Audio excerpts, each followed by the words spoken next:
মহাকর্ষ বল বলতে আমরা কি বুঝি? এই মহাবিশ্বের যে কোনো দুইটা বস্তু একটা আরেকটার দিকে আকর্ষণ করতেছে, এটাকেই বলে মহাকর্ষ বল। এবং ওই দুইটা বস্তুর মধ্যে একটা যদি হয় পৃথিবী, তখন সেটার নাম হয়ে যাচ্ছে অভিকর্ষ বল। সো আমরা একটু ভিজুয়ালাইজ করি, এখান থেকে প্রচুর পরিমাণে সিকিউ প্লাস এমসিকিউ আসে। সো এই যে দেখো, আমরা মহাকর্ষটাকে যদি একটু ডিফাইন করি, এই মনে করো দুইটা বস্তু আছে মহাকর্ষে, আমি দুইটা গ্রহ নিছি, তোমার ইচ্ছা যে যেটা নিতে পারো। এটাকে আমি বলে দিচ্ছি হচ্ছে বিগ এম, এটা হচ্ছে স্মল এম। ওকে, একটা বড় নিছি, একটা ছোট নিছি। তো এখন তাদের মধ্যবর্তী যে দূরত্বটুকু, এই দূরত্বটুকু হচ্ছে ডি, এটা হচ্ছে ডি। তাইলে একটু আমাকে বলো তো, নিউটন স্যার আমাদেরকে বলছেন এফ যেটা কাজ করতেছে তাদের মধ্যখানে, ফোর্সটা, এটা তাদের গুণফলের সমানুপাতিক এবং তাদের দূরত্বের বর্গের ব্যস্তানুপাতিক, হুইচ ইজ 1/d²। ঠিক আছে, বুঝতে পারতেছো? এখন এখান থেকেই আমরা সুন্দর মতো সূত্রটা বলে দিতে পারি যে F equals to M M divided by ডি²। এখন আমরা যেহেতু প্রপোর্শনের জায়গায় কি দিছি, ইকুয়াল দিছি, ইকুয়াল সাইন দিলে এখানে একটা কনস্ট্যান্ট আসবে, হুইচ ইজ জি। ওকে, এটার আর একটা সুন্দর নাম আছে, কি নাম বলো তো? এটার নাম হচ্ছে সার্বজনীন মহাকর্ষীয় ধ্রুবক। এখানে এটার মানটা হচ্ছে 6.674 ইন্টু 10⁻⁻11। এখন এই যে এককটা কি হবে? অনেকেই মাথা চুলকাবা, মনে নাই ভাইয়া কি করব। পরীক্ষার হলে ক নাম্বারে চলে আসতে পারে এবং এমসিকিউতে এটা মাস্ট আসে। সো দেখো, আমরা মনে না থাকলে কিভাবে বের করতে পারি? তো প্রথমেই আমরা দেখি ভর যেটা আছে তার যে ইউনিটটা সেটা হচ্ছে কেজি, এসআই এককে। ওকে, তারপর হচ্ছে ধরো ডি, দূরত্ব, দূরত্বের একক হচ্ছে মিটার। এই দুইটা যদি জানি তাহলে আমাদের খেলা শেষ। এখান থেকে আমরা বলতে পারি যে F equals to G M M divided by ডি²। সো আমাদের লাগবে হচ্ছে G. So G equals to হবে এফ ডি² ডিভাইডেড বাই এম এম। তাহলে এখন তুমি ইউনিটগুলো বসাও। এফ হচ্ছে নিউটন, এটা বাচ্চাও জানে। ডি হচ্ছে মিটার স্কোয়ার, ডি² যেহেতু, আর দুইটা এম আছে, তার মানে হচ্ছে কেজি²। তাহলে এখান থেকেও তো আমরা বলে দিতে পারতেছি, তাই না? এখান থেকে কি বলে দিতে পারতেছি যে এখানে হবে newton metre square kg inverse 2। এখন আমাকে বললো মাত্রাটা কি? মাত্রা বের করার জন্য তুমি একটু আমাকে জাস্ট বলো যে ধরো এখানে কেজি যেটা আছে, কেজির মাত্রা হচ্ছে বড় এম। ওকে, তারপর হচ্ছে আমাদের মিটারের যে মাত্রা সেটা হচ্ছে ক্যাপিটাল এল, তারপর হচ্ছে টি এর যে মাত্রা সেটা হচ্ছে ক্যাপিটাল টি।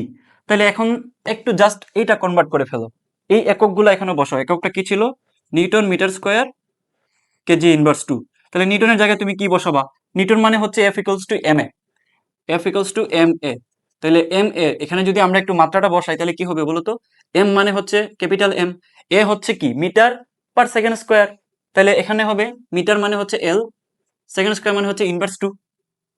বুঝতে পারতেছো? তাহলে এখন জাস্ট এই এন এর জায়গায়, এই এন এর জায়গায় বসাও কি এইটা, যে M L T inverse 2, M square মানে হচ্ছে এল², কেজি ইনভার্স 2 মানে হচ্ছে কি এম ইনভার্স 2। তাহলে এখানে একটা এম আছে, এখানে একটা এম আছে, সূচক যোগ হয়, যোগ করলে দেখো এখানে -2 + 1, তার মানে হচ্ছে থাকবে এম ইনভার্স 1। এল এখানে দুইটা, এখানে একটা, এল³ টি ইনভার্স 2, টি তো ইনভার্স 2ই থাকবে। সো দিস ইজ আওয়ার মাত্রা, দিস ইজ আওয়ার মাত্রা। তাহলে কি জিন্দেগিতে ভুলবা বলো তো? তাহলে এখানে কি হবে?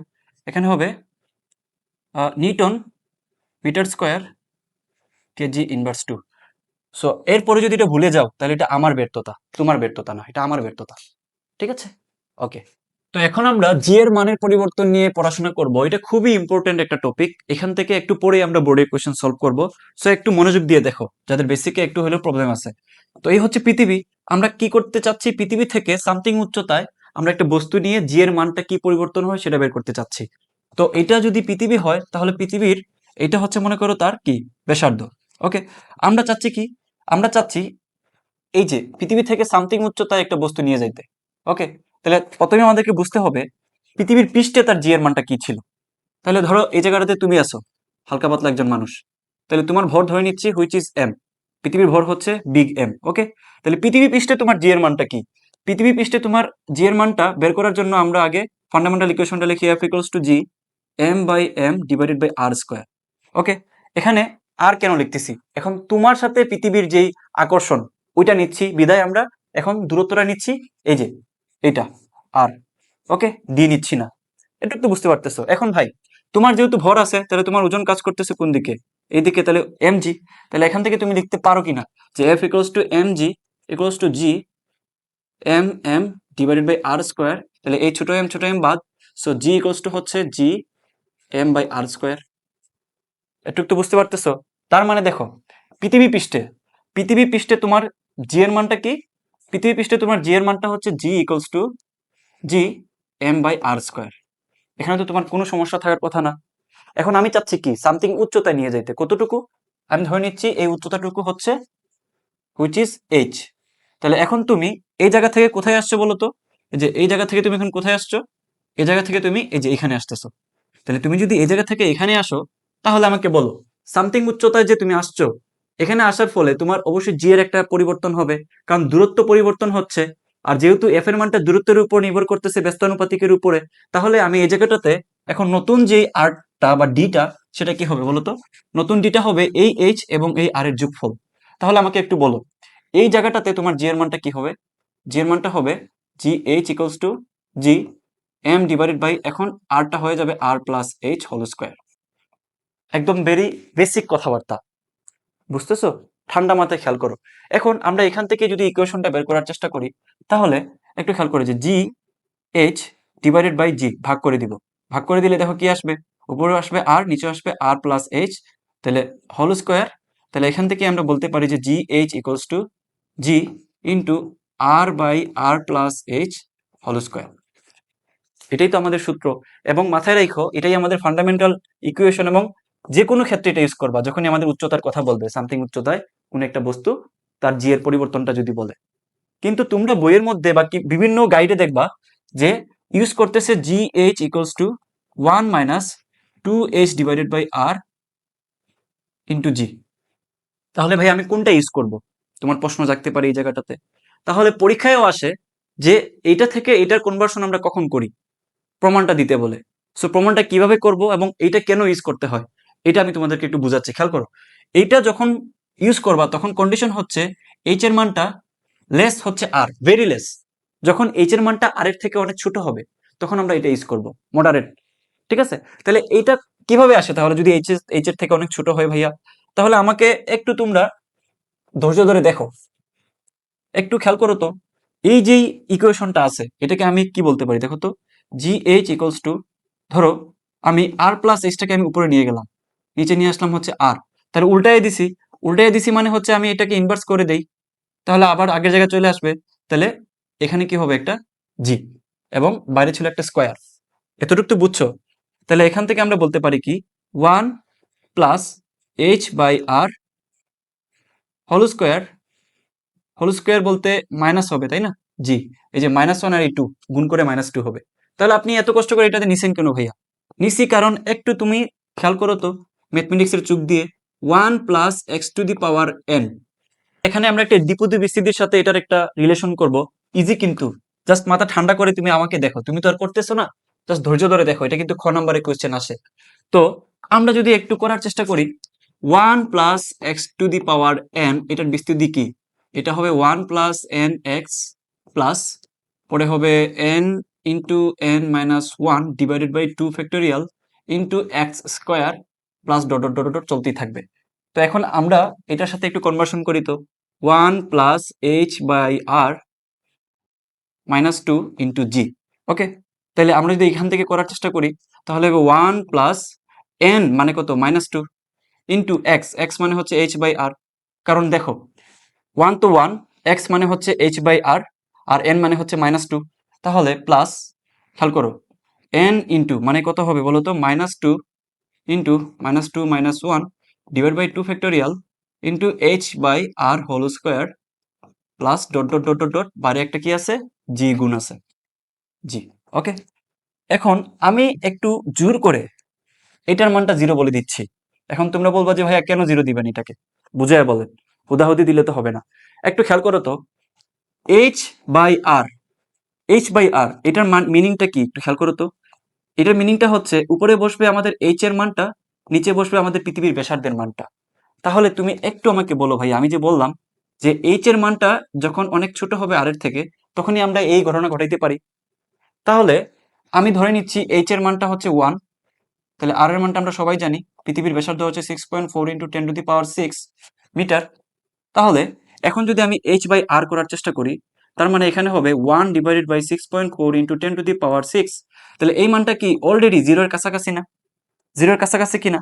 তাহলে এখন আমি আরেকটু কি করছি, এটার স্কোয়ার করে দিছি, তার মানে ডেফিনেটলি এটা জিরোর কাছাকাছি। তাহলে আমি এই মানটাকে অ্যাপ্রক্সিমেটলি জিরো ধরতে পারি। তাহলে আমার থাকতেছে কোন পোর্শনটুকু, আমার থাকতেছে শুধুমাত্র এই যে এই পোর্শনটুকু, আর এই পুরাটুকু জিরো হয়ে যাচ্ছে।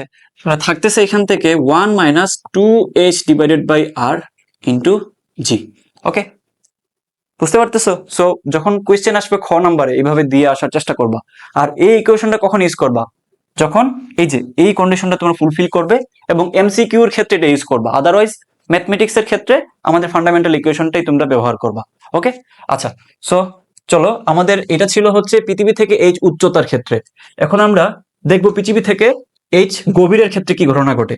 যখন আমরা গভীরে যাওয়ার চেষ্টা করব তখন আসলে ঘটনা কি ঘটে একটু পরে দেখো। তাহলে এখন আমাদের এটা হবে উচ্চতায় নয়, এটা হবে গভীরতায়। আমরা এখন গভীরতায় যাব। যত বেশি গভীরে যাবা তত বেশি মজা নাকি? গভীরে যাওয়ার ক্ষেত্রে কিন্তু পড়াশোনার কথা বুঝাইতেছি, অন্য কিছু না। ওকে, আচ্ছা। তো এখন একটা পৃথিবী মনে করো যে এইটা, আমি চাচ্ছি পৃথিবী থেকে একটু গভীরে যাইতে। আমি বেশি না, সামান্য একটু গভীরে গেলাম। তুমি চাইলে আর একটু বেশি গভীরে যাইতে পারো, তোমার ইচ্ছা। তাহলে এখানের মধ্যে মনে করো যে কোনো একটা বস্তু আছে, এম ভরের বস্তু হচ্ছে এম, আর পৃথিবীর ভর তো হচ্ছে কত, বিগ এম।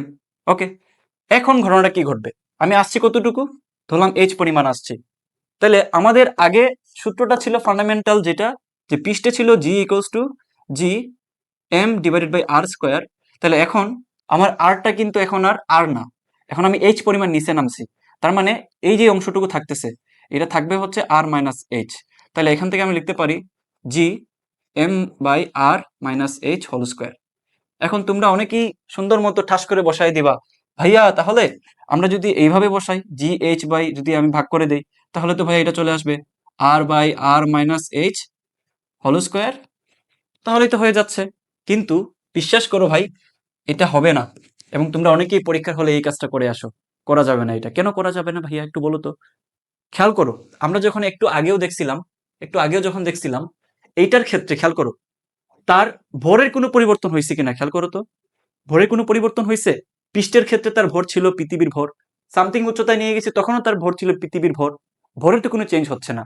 এখানে আমাদের এই যে দেখো এমটা হচ্ছে ফিক্সড, ভরের কোনো পরিবর্তন হচ্ছে না। কিন্তু কিন্তু ভাইয়া একটু খেয়াল করো, আমি যখন সামথিং গভীরে যাচ্ছি তখন কি পৃথিবীর ভর আর পৃথিবীর ভর থাকতেছে?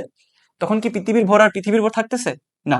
তখন দেখো, যখন আমি গভীরে যাওয়ার চেষ্টা করলাম তখন আমার ভরটা কি হবে, কমে যাবে না? কারণ এই যে দেখো, আমি যে একটা লেয়ার এঁকে দিই এখানে, এই উচ্চতার ওইখানে, তাহলে পৃথিবীর ভর কি আর ভর থাকতেছে? না। এখন অবশ্যই ভরটা কমে যাবে। ভরটা কি হবে, কতটুকু কমবে, এই যে দেখো এতটুকু কমে যাবে। একটু কমে যাবে কিনা? যদি এতটুকু কমে যায় তাহলে আমাকে একটু বলো তো ভাইয়া, তাহলে কি আমরা এই সূত্রটা আর এভাবে ইউজ করতে পারবো? অবশ্যই পারবো না। এই জন্য আমরা একটু মডারেট করি জিনিসটাকে। চলো আমরা একটু মডারেট করি জিনিসটাকে, কিভাবে করা যায় দেখো। যেহেতু আমাদের ভরের সাথে জি এর সম্পর্ক, তাহলে আমরা যদি সূত্রের দিকে একটু তাকাই, G equals to G M by R square. Okay, যেখানে কিনা আর এর মানটা হচ্ছে R minus H whole square. Okay, তাহলে একটু বলো এই এমটা আমরা কিভাবে বের করতে পারি? দেখো তো, আমরা জানি rho equals to M by V. কারণ পৃথিবীর বা যে কোনো গ্রহ তুমি নাও, এই যে তার ঘনত্ব কি চেঞ্জ হবে? ঘনত্ব ভাই চেঞ্জ হয় না। যতটুকু তুমি ছোট করো কাটো যাই করো ঘনত্ব সেম থাকবে। তো এই জন্য একটু খেয়াল করো, এই জায়গাটাতে আমি এম ইকুয়ালস টু বলতে পারি রো বি। তাহলে ভি মানে কি, যেহেতু পৃথিবীটা একটা গোলকের কথা চিন্তা করি আমরা, তাহলে ভি ইকুয়ালস টু হচ্ছে 4/3 পাই আর কিউব। ওকে, তাহলে এই জায়গাটাতে তার আয়তনটা কি হবে দেখো তো, 4/3 পাই আর কিউব। আর কিউব মানে আমরা নিচ্ছি কতটুকু, ভিতরের অংশটুকু নিচ্ছি, বাইরের অংশটুকু বাদ। তার মানে আমাদের এখন হবে আর এটুক মানে হচ্ছে কত, আর মাইনাস এইচ। তাহলে আর মাইনাস এইচ স্কোয়ার। বুঝতে পারতেছো তো, কঠিন কিছু এখন পর্যন্ত আসে নাই। তাহলে একটু খেয়াল করো, এই জায়গাটাতে আমরা এটা যদি লেখার চেষ্টা করি তাহলে কি হয় দেখো, জি ইকুয়ালস টু হবে জি, তাহলে আমরা এম এর বদলে কি লিখতে পারি, এম এর বদলে লিখতে পারি যে রো π/3 মানে 4/3 pi R minus H whole square. Whole square নাকি কিউব ছিল, দেখছো মান সম্মান সব শেষ। ছি ছি ছি ছি ছি 3। ওকে, নিচে হচ্ছে R minus H whole square. তাহলে এটা দিয়ে যদি এটা কাটা দেই তাহলে কি হয় দেখো, জি রো π/3, বারবার π/3 বলতেছি কেন, 4/3 পাই আর মাইনাস এইচ, এটা থাকতেছে। তাহলে এটা একটু সাজাই লিখিত আমি, এটা হবে 4/3 জি পাই, আমার খালি পাই মুখ দিয়ে আসতেছি, কি করব বলো, 4/3 পাই আর মাইনাস এইচ। ঠিক আছে, তাহলে আমাদের সূত্র তখন হয়ে যাবে এইটা। এটা কখন, এটা হচ্ছে এই যে এই উচ্চতা যখন আমরা নিচে যাব তখন আমাদের জি এর মানটা বের করতে গেলে আমরা এইভাবে বের করে ফেলতে পারবো। বুঝতে পারতেছো? তাহলে ভাইয়া পৃষ্ঠের যে আমার জিটা ছিল ওই জি এর সাথে এই জি এর একটা সম্পর্ক করে দেন। ওকে ফাইন, করে দিচ্ছি, চলো। তাহলে এখানে আমরা কি লিখতে পারি দেখো, জি ইকুয়ালস টু, দেখো আমরা যদি গণিততে কনভার্ট করি 4/3 পাই রো, তারপর হচ্ছে এখানে কি হবে বলতো, আর 4/3 পাই রো আর, ঠিক আছে, সাথে একটা কি হবে, জি গুণ দিয়ে দিবা। এটা কখন ক্ষেত্রে, এই যে পৃষ্ঠের ক্ষেত্রে, পৃষ্ঠের ক্ষেত্রে সেম ঘটনা ঘটাইলে এটাই পাবা তুমি। তাহলে আমরা যদি এখন জাস্ট অনুপাত করে দেই তাহলে তো সেই পৃষ্ঠের সাথে এই জি এর সম্পর্ক বের হয়ে যাবে। তাহলে জাস্ট ভাগ করে দাও, G H divided by G, তাহলে উপরে কি ছিল 4/3 পাই জি, তারপর হচ্ছে rho R minus H divided by 4/3 pi rho G R. তাহলে একটু একটু দেখো, একটু একটু কাটা, তাহলে এখান থেকে থাকতেছে R minus H divided by R, that means 1 minus H by R. So G H equals to হবে 1 minus H by R into G. তাহলে this is our relationship, this is our relationship. বুঝতে পারতেছো? কঠিন লাগতেছে? তাহলে আমরা দুইটা সূত্র পাইছি, একটা হচ্ছে ভূমি থেকে যদি এইচ উচ্চতায় থাকে তখন আমাদের হবে G H equals to R by R plus H to the power square into G, আর যখন নিচে বলবে তখন কি হবে 1 minus H by R into G. বুঝা গেছে? এতটুকু তো বুঝতে পারতেছো? তো এখান থেকে আরেকটা জিনিস খুব মনোযোগ দিয়ে দেখো, এটা পরীক্ষার জন্য খুবই ইম্পর্টেন্ট। ভাই আপনি একটু আগে দেখাইছিলেন যে জি এর মানটা আপনি পাইছেন 4/3 পাই রো জি আর। ওকে, মানতেছি আপনার কথা, কিন্তু আপনি তো শুরুতে দেখাইছিলেন পৃষ্ঠের ক্ষেত্রে কি ছিল, G M by R square. তাহলে এক মুখে আপনি কয়েকটা কথা বলছেন। তাহলে ওকে ভাইয়া, আপনি এটা যেহেতু বলছেন এখন আমাকে একটু বলেন তো, এই জায়গাটাতে, এই জায়গাটাতে 4/3 পাই এবং জি এগুলো কনস্ট্যান্ট, তাহলে আমাদের এখানে জি এর মানটা নির্ভর করতেছে তার ঘনত্ব এবং তার আর এর গুণফলের উপরে। আর এই জায়গাটাতে জি এম এরা হচ্ছে কনস্ট্যান্ট, তাহলে এখান থেকে জি এর মানটা নির্ভর করতেছে তার বর্গের ব্যস্তানুপাতিকের উপরে। তাহলে ভাই আপনি এক মুখে দুই কথা বলতেছেন, তাহলে কেমনে হবে ভাই, আমি কোনটা ব্যবহার করব? আরেকবার বলতেছি, খেয়াল করো, আমরা যখন এটা ইউজ করছি তখন পৃথিবীর ক্ষেত্রে পৃষ্ঠের কথা চিন্তা করছি, পৃথিবীর পৃষ্ঠের ক্ষেত্রে এটা, তাহলে ভরটা এখানে ফিক্সড ছিল। তাহলে এখানটাতে বাংলা কথা লিখে রাখো, এখানে আমাদের ভরটা ছিল ফিক্সড, চেঞ্জ হচ্ছে না। কিন্তু কিন্তু আমি যখন পৃথিবীর পৃষ্ঠ থেকে সামথিং গভীরে যাচ্ছি তখন তার ভরটা কি সেম থাকতেছে? না, ভরটা সেম থাকতেছে না, তখন তার ভরটা চেঞ্জ হচ্ছে। তাহলে ডেফিনেটলি এই ক্ষেত্রে তার কি হবে, G is proportional to rho into R. বোঝা গেছে? কখনো যদি ভরের কথা বলে জি এর অনুপাতটা দিয়ে দেয়, সুন্দর মতো তুমি এইগুলা থেকে অঙ্ক বের করে ফেলতে পারবা। তাহলে এই ক্ষেত্রে আমাদের কি, এই ক্ষেত্রে আমাদের এমটা ফিক্সড নয়, এম ফিক্সড নয়, নো এম ফিক্সড। বুঝতে পারতেছো? ওকে, নেক্সট, জি এর মানের পরিবর্তনের জন্য গ্রাফের আসলে কি পরিবর্তন হয়, এটাতে 3টা স্টার দিছি, তার মানে এটা সিকিউ এবং এমসিকিউর জন্য 100% কমন একটা টপিক। ভালো মতো গ্রাফটা খেয়াল করো, এই গ্রাফটা জিন্দেগিতে ভুলবো না যদি এখন একটু ধৈর্য ধরতে পারো। আচ্ছা, সো আমি একটু গ্রাফটা নিয়ে নিচ্ছি, মনে করো এই হচ্ছে আমাদের এক্স অক্ষ আর এটা হচ্ছে আমাদের ওয়াই অক্ষ। ওকে, সিম্পল। এখন আমি পৃথিবীর সাথে রিলেট করে পড়াই তোমাদেরকে, তাহলে বেশি মনে থাকবে। এই মনে করো হচ্ছে পৃথিবী, ওকে, এই হচ্ছে আমাদের পৃথিবী। আচ্ছা, তো পৃথিবীর ব্যাসার্ধ কি? পৃথিবীর ব্যাসার্ধ হচ্ছে এখান থেকে একটু, এতটুকু হচ্ছে পৃথিবীর ব্যাসার্ধ, হুইচ ইজ আর, এটা হচ্ছে আর। আর এদিকে আমরা নিচ্ছি মূলত কেন্দ্র থেকে দূরত্ব, দূরত্ব, আর এদিকে হচ্ছে আমাদের জি, জি। তাহলে আমরা ফান্ডামেন্টাল ইকুয়েশনটা কি জানি বলতো, which is G equals to G M by R square. Okay, তো আমরা কি করতেছি, কেন্দ্র থেকে, এটা হচ্ছে কেন্দ্র, কেন্দ্র থেকে আমরা প্রথমে পৃষ্ঠতে গেছি, পৃষ্ঠ থেকে আস্তে আস্তে আমরা আরো উচ্চতা যাচ্ছি, তখন আমাদের জি এর মানটা কেমন করে গ্রাফে পরিবর্তন হচ্ছে একটু খেয়াল করো ভালো মতো। আমরা এখন কি করতেছি, এই যে দেখো পৃষ্ঠ থেকে এই যে আগাচ্ছে এইদিকে আগাইতেছি, তাহলে এটা হচ্ছে তার মূলত তার ব্যাসার্ধ, এটুকু হচ্ছে তার ব্যাসার্ধ। তাহলে একটু আমাকে বলো, এই পয়েন্টটা হচ্ছে তার ব্যাসার্ধের পয়েন্ট, এবং আমি যদি একটু ভিতরের দিকে আসি, ভিতরের দিকে আসলে ধরো এই জায়গায় আসছি, ঠিক অর্ধেক পরিমাণে আসছি, তখন এটা হয়ে যাচ্ছে তার r/2, এটা হয়ে যাচ্ছে r/2, এটা হচ্ছে তার r। ওকে, বুঝতে পারতেছো? এখন আমি একটু দুষ্টামি করে কি করব বলতো, আমি ঠিক তার দ্বিগুণ পরিমাণ দূরত্বে যাব। তার মানে আমি যাচ্ছি হচ্ছে 2r পরিমাণ। কোথায় যাচ্ছি? 2r পরিমাণ দূরত্বে গেছি পৃথিবীর পৃষ্ঠের। এখন আমি কি করতেছি দেখো, তাহলে এটা যদি আর হয়, এটা যদি 2r হয়, তাহলে ঠিক মধ্যবর্তী একটা অবস্থান যদি নেই, তখন এটা হবে কি? বলো বলো, তোমার ম্যাথমেটিক্স তো ঐকিক নিয়ম জানো। এটা হবে 3r/2। তাহলে এই হচ্ছে আমাদের 1 2 3 4টা পয়েন্ট। বুঝতে পারতেছো? বোঝা যাচ্ছে? এখন একটু খেয়াল করো তো, ঠিক পৃষ্ঠের কথা চিন্তা করো, পৃষ্ঠে তার মানটা কি? জি। একদম পৃষ্ঠে তার মানটা হচ্ছে একদম জি। তাহলে পৃষ্ঠে যদি মানটা জি হয়, তাহলে একটু তাকাও তো এদিকে, এই হচ্ছে জি, পৃষ্ঠে জি। তাহলে এই যে এইখান থেকে আমরা ঠিক এই বরাবর যাব, মানে হচ্ছে ধরো এখান থেকে যদি উঠি, তাহলে এই যে এই হচ্ছে তার পয়েন্টটা, প্রথম পয়েন্ট কার জন্য? ঠিক পৃষ্ঠে। আর এর মানটা হচ্ছে এখানে, তাহলে তখন হচ্ছে তার জিটা হচ্ছে একদম জি, 9.8। এটুক তো বুঝতে পারতেছো? ওকে, এখন আমরা পৃষ্ঠ থেকে সামথিং ভিতরে যাচ্ছি। মনে করো যে পৃষ্ঠ থেকে কোথায় যাচ্ছি? ভিতরে যাচ্ছি। ভিতরে যাচ্ছি মানে ধরো এটুক যাচ্ছি। এটুক মানে কত? আমরা যাচ্ছি হচ্ছে এখন r/2 পরিমাণ। তাহলে r/2 পরিমাণ যাচ্ছি। তাহলে বুঝতে পারতেছো এখন আমাদের পৃষ্ঠ থেকে ভিতরে যাচ্ছি, আবার পৃষ্ঠ থেকে সামনেও যাচ্ছি। আমাদের দুইটা সূত্র মাথায় আছে না? মনে পড়তেছে? কি ছিল বলতো, যখন আমাদের জি এইচটা বের করছিলাম, মানে পৃষ্ঠ থেকে উপরে যাচ্ছে, তখন সূত্র ছিল r/r+h হোল স্কোয়ার ইন্টু জি। যখন পৃষ্ঠ থেকে আমরা নিচে যাচ্ছি, তাহলে ধরো এখানে হচ্ছে নিচে, যখন নিচে যাচ্ছি তখন আমাদের সূত্র কি ছিল বলতো? 1 - h/r ইন্টু জি।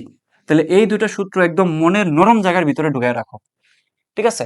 যেমনটা তুমি তাকে রাখছিলা, জীবনে ভুলতে পারতেছো না, ঠিক এইটাকেও মনের নরম জায়গার ভিতরে ঢুকায় রাখো, যাতে জীবনে তুমি ভুলতে না পারো। ওকে, খেয়াল করো, রিয়েলিটি চেক দিয়ে দিলাম, হা হা হা। আচ্ছা খেয়াল করো, এখন আমরা হচ্ছে ভিতরে ঢুকছি, কত পরিমাণ? r/2 পরিমাণ। তাহলে ভিতরে ঢোকার ক্ষেত্রে কোনটা নিচে, মানে এইটা। তাহলে আমরা একটু হিসাব নিকাশ করি তো। এখানে হচ্ছে আমরা নিব r/2 থেকে, তাহলে কি হবে একটু খেয়াল করো। 1 - h এর মান হচ্ছে r/2 ডিভাইডেড বাই হচ্ছে r। তাহলে আলটিমেটলি এখান থেকে আসতেছে কি দেখো তো, 1 - ½ মানে হচ্ছে 0.5 ইন্টু জি।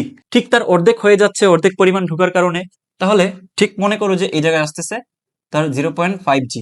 ওকে, তাহলে 0.5 জি হলে নিচ থেকে আমরা এখানে একটু করবো। তাহলে একটু খেয়াল করো, এটা হচ্ছে আমাদের হাফ জি। বুঝতে পারতেছো এতটুকু? ওকে, তাহলে দেখো আমরা ঠিক কেন্দ্র থেকে অর্ধেক গেছি, তারপর ঠিক পৃষ্ঠ পর্যন্ত গেছি। তাহলে আমরা যদি একটু লাইনটা টেনে দিই, খেয়াল করো তো, তাহলে এখান থেকে হবে হচ্ছে এই যে, তাহলে তার গ্রাফটা হবে কেন্দ্র থেকে পৃষ্ঠ পর্যন্ত এরকম স্ট্রেট লাইন, তাই না? তাহলে এটা হচ্ছে কি, y = mx এর মতো। এবার এই দিকে একটু তাকাও, এখন আমরা পৃষ্ঠ থেকে যাচ্ছি উচ্চতায়, সামথিং উচ্চতায়। তাহলে এখান থেকে ঠিক এই পৃষ্ঠ থেকে এটুক যাচ্ছি আমরা, তাহলে এতটুকু দূরত্ব কত? 3r/2 - r, দ্যাট মিনস হচ্ছে r/2। কত হয়? r/2।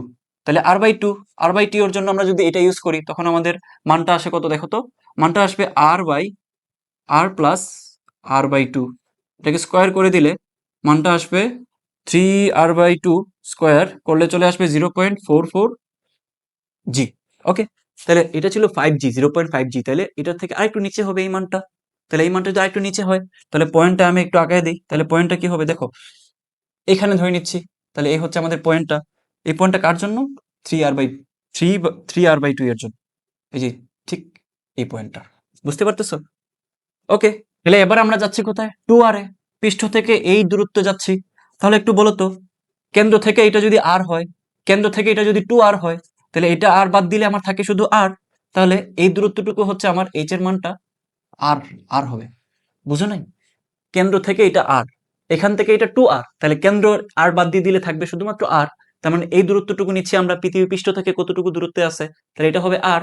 তাহলে একটু খেয়াল করো, আমরা যদি এই উচ্চতার যেই ইকুয়েশন আছে এটাতে যদি r এর মানটা বসায় দেই, h = যখন r বসাবো, তখন এখান থেকে জি এইচ এর মানটা ক্যালকুলেশন করলে দেখো আসবে 0.25 জি। এটা তোমরা নিজেরা ক্যালকুলেশন করো, সব দেখায় দিতে হবে না। তাহলে এটা আসবে এইখানে, কারণ এটা ছিল আমাদের কত 0.44 জি, এটা হচ্ছে 0.25 জি। ওকে, তাহলে আমাদের গ্রাফটা হবে ঠিক এই বিন্দুতে। পয়েন্টগুলো যদি একটু মিলাই দাও তাহলে দেখবো অবশ্যই এটা কি আসতেছে, এটা একটা কার্ভ আকারে চলে আসতেছে। তাহলে আমি যদি একটু মিলাই দেই তাহলে এখান থেকে হবে এই যে এইভাবে এটা কার্ভ হয়ে যাবে। তাহলে বুঝতে পারতেছো, যদি কখনো পরীক্ষা এখান থেকে কোনো কোয়েশ্চেন আসে পারবা কিনা, আশা করি এরপরে আর ভুল হবে না তোমাদের। এটা না বুঝলে আরেকবার রিপিট করে দেখো, এটা খুবই ইম্পর্টেন্ট পরীক্ষার জন্য। তাহলে চলো আমরা সেম এইটা থেকেই আমরা একটা প্রবলেম সলভ করব যেটা বোর্ডে আসছে। খেয়াল করো, চট্টগ্রাম বোর্ডে চিত্রটার দিকে একটু তাকাও, ঠিক আগের মতোই। এই যে এই চিত্রটা, এখানে আমাদের কি ছিল, জি ভার্সেস কেন্দ্র থেকে দূরত্ব যেটা আর এর যে গ্রাফটা। তো একটু খেয়াল করো, এখানে প্রথম কোয়েশ্চেন করছে কি গ্রহের ভর কত। এখানে যে গ্রহটা ছিল ওই গ্রহ থেকে এদিকে তার কেন্দ্র থেকে আগাচ্ছে আর এদিকে তার জি এর মানটা পরিবর্তন হচ্ছে। তাহলে একটু খেয়াল করো, পৃষ্ঠতে তার জি এর মান সর্বোচ্চ, তাহলে এখানে পৃষ্ঠতে জি এর মানটা কত আছে, জি এর মানটা পৃষ্ঠতে আছে 9.801, তাহলে বোঝাই যাচ্ছে এটা হচ্ছে পৃথিবীরটা দিছে। ওকে, তারপর এখানে ব্যাসার্ধ দেওয়া আছে, ব্যাসার্ধ দেওয়া আছে এবং জি এর মানটাও দেওয়া আছে। তোমাকে বলছে কি, তোমাকে বলছে কি ভর বের করার জন্য। তো simple, G equals to G M divided by কি হবে আর স্কোয়ার। ওকে, তাহলে এখান থেকে আমরা লিখতে পারি G R square equals to G M. তাহলে এটাও একটা সূত্র, খেয়াল করো, যেখানে তুমি জি এম পাবা ওইখানে তুমি জি আর স্কোয়ার বসায় দিতে পারবা, দুইটাই সেম। তাহলে দেখো, এখন যদি আমি এখান থেকে এমটা বের করতে চাই তাহলে এখান থেকে এম ইকুয়ালস টু হবে কি হবে, G R square divided by capital G, মানটা বসাও। তাহলে জি মানে হচ্ছে কত 9.801 ইন্টু আর স্কোয়ার মানে হচ্ছে 5 into 10⁶ whole square divided by G, G এর মান কত দিছে 6 পয়েন্ট কত যেটা আছে ওইটা দিবা 67 ইন্টু 10⁻11। ক্যালকুলেটারে জাস্ট বসায় দাও, এটা তো বাচ্চাদের কাহিনী। ক্যালকুলেটারে বসানোর কাজ যদি না করতে পারো তাহলে ধরে মাইর দেওয়া উচিত। চেহারা নিয়ে বসে আছো ক্লাস করতে, বোর্ডে যদি এই ক্লাস করার পরে বোর্ডে ভালো করতে চাও, ভালো করে এখনই করে প্র্যাকটিসটা করে নাও। পরে করবো বইলা দেখবে পরীক্ষা চলে আসছে 11। সো আনসারটা কত আসে, হচ্ছে আনসারটা 6.208 ইন্টু 10⁻24। ঠিক আছে, এটা হচ্ছে এম এর মানটা। পরে কি কোয়েশ্চেন করছে দেখো, পরে কোয়েশ্চেনটা হচ্ছে এ ড্যাশ হতে বি ড্যাশের দূরত্ব, এ ড্যাশ হতে বি ড্যাশের দূরত্ব হতে আবার বি থেকে সি এর দূরত্ব সমান নয়। এই যে বলছে আমাদের এখান থেকে, খেয়াল করো, এই যে আমাদেরকে বলছে যে এখান থেকে এখানে যে দূরত্ব, তারপর আমাদেরকে বলছে এখান থেকে এখানে যে দূরত্ব, আমাদের বলতেছে সমান নয়। এ থেকে বি, বি হতে সি এর দূরত্ব সমান নয় প্রমাণ করার জন্য বলতেছে। কিভাবে বের করবা, সিম্পল জিনিস, এখান থেকে এইচ বের করে দিবা। এগুলো কি, এগুলো কিসের মান ভুলে গেছো, এগুলো হচ্ছে এইচ এর মান। তাহলে এটার জন্য আমি ধরে নিচ্ছি এটা হচ্ছে এইচ এ বি, আর এটা ধরে নিচ্ছি এইচ বি সি। মনে নাই, দেখো এগুলা কি ছিল, পৃথিবী পৃষ্ঠ থেকে তার এইচ এর মান, এইচ এর মান, তাহলে অবশ্যই এগুলা কি হবে, এগুলো হবে এইচ এর মান। তাহলে আমাদেরকে মূলত বলতেছে H A B equals to H B C, এটা সমান নয় এটা প্রমাণ করার জন্য।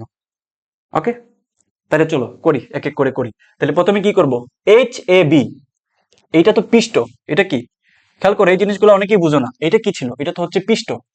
তাহলে পৃষ্ঠ থেকে ভিতরে গেছে, তার মানে কি, ভিতরে গেছে মানে নিচে, পৃষ্ঠ থেকে নিচে গেছে। তখন সূত্র আমাদের কোনটা ছিল, তখন আমাদের সূত্র ছিল যে জি ইকুয়ালস টু প্রাইম ধরে নাও 1 minus H divided by R into G. Okay, তাহলে একটু খেয়াল করো, আমরা এখান থেকে যাচ্ছি এখানে, তাহলে এখান থেকে এখানে যাওয়ার কারণে এই বিন্দুটা আসলে কোনটা, এই বিন্দুটা। তাহলে তখন জি এর মান কি ছিল 6.534, তার মানে জি ড্যাশের মানটা এখানে কত 6.534।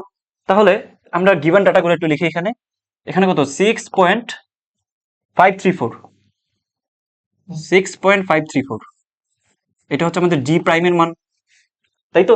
এই যে এখানে আসার কারণে তার জি এর মানটা কমে এখানে আসছে। এখন আমাদেরকে বের করতে বলতেছে এইচ এ বি, তার মানে দেখো 1 মাইনাস এখানে হয়ে যাবে H A B divided by R এর মান তো জানা আছে 6.4 ইন্টু 10⁻4 দিচ্ছে কেন বারবার, তারা তো 5 দিছে তাই না। তাহলে এখানে হবে 6.5 ইন্টু 10⁻6।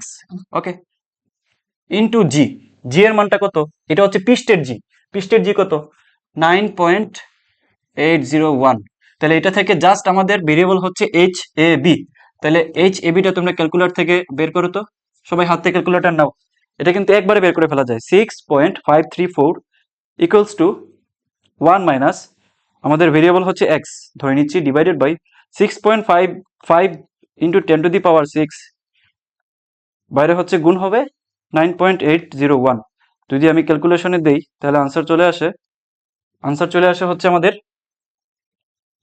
ভাগ ধরো 1000 দিয়ে ভাগ করি 2166.67 kilometre. This is our kilometre. ক্যালকুলেশনটা তোমরা একটু মিলাই নিও, এটাতে ভুল হইতে পারে, চাপ চুপ নেয় না মাঝে মধ্যে। আচ্ছা, এখন আমাদের কাজ কি?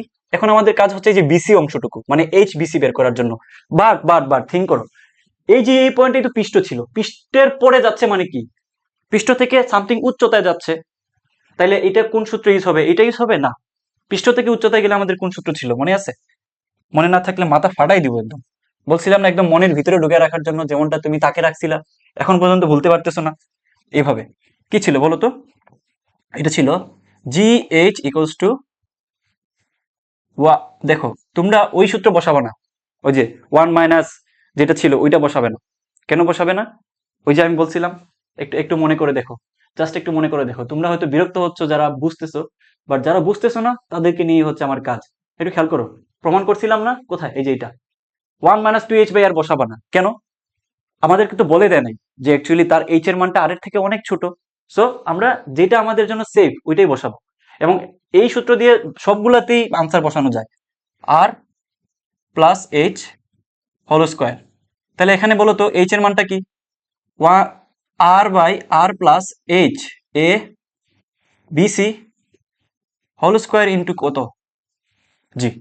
ওকে, তাহলে এই জিটা হচ্ছে পৃষ্ঠের মান, আর এই জিটা হচ্ছে ঠিক এখানে আসার পরে তার মানটা কত হয়েছে দেখো। এখানেও তার মানটা সেম, সিতে আসার পরে তার মানটা এটা, জি এর মানটা মানে চেঞ্জ হয় নাই। কত ছিল? 6.534। তাহলে এখানে বসাবো 6.534। ওকে, আর এর মান কত? 6.5 ইন্টু 10⁻6, আবার 6.5 ইন্টু 10⁻6 প্লাস এখানে হচ্ছে এইচ বিসি ইন্টু 9.801। এই ক্যালকুলেশনটা বলদের মতো তোমরাই করো, কলুর বলদের মতো। এটা একটা ক্যালকুলেশন তো পারবা, এইচ বিসি, কারণ এগুলো বলদের কাজ, মানে এখানে কোনো ব্রেন খাটাইতে হচ্ছে না, জাস্ট ক্যালকুলেটর নিবা, ধরে ধরে করে ফেলবা। ঠিক আছে, আমি তোমাদেরকে বলদ বলি নাই, তোমরা অনেক বুদ্ধিমান।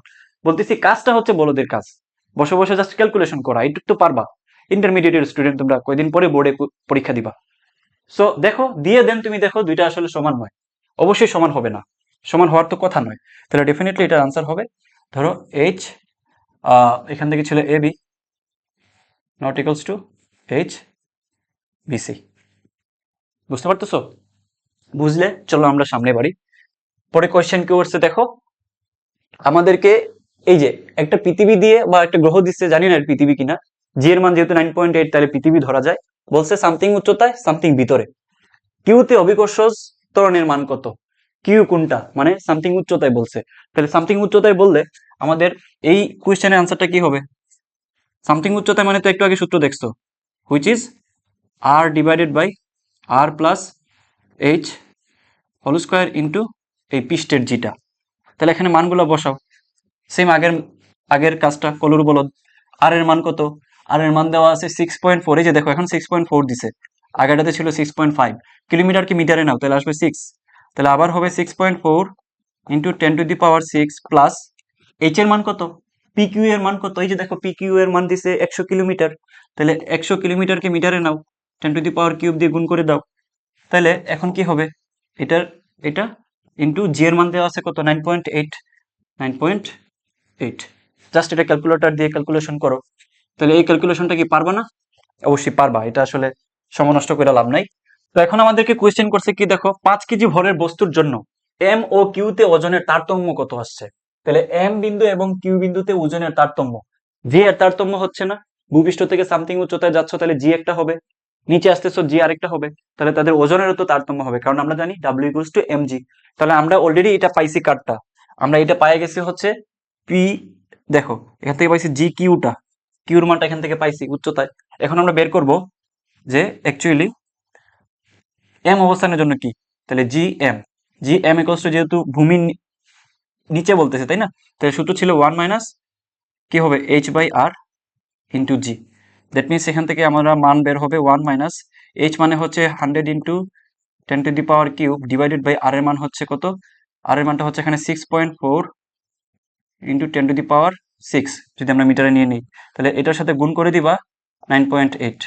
তাহলে এই মানটা কত আসে দেখো, এই মানটা চলে আসে অ্যাকচুয়ালি 9.64। ক্যালকুলেটর করো তোমরা, আমার একটু আগে করা ছিল তো। আচ্ছা, এটা হচ্ছে আমাদের মিটার পার সেকেন্ড স্কোয়ার। তাহলে এখন জাস্ট ওজনটা আমরা কি করে দিব, তুলনা করে দিব।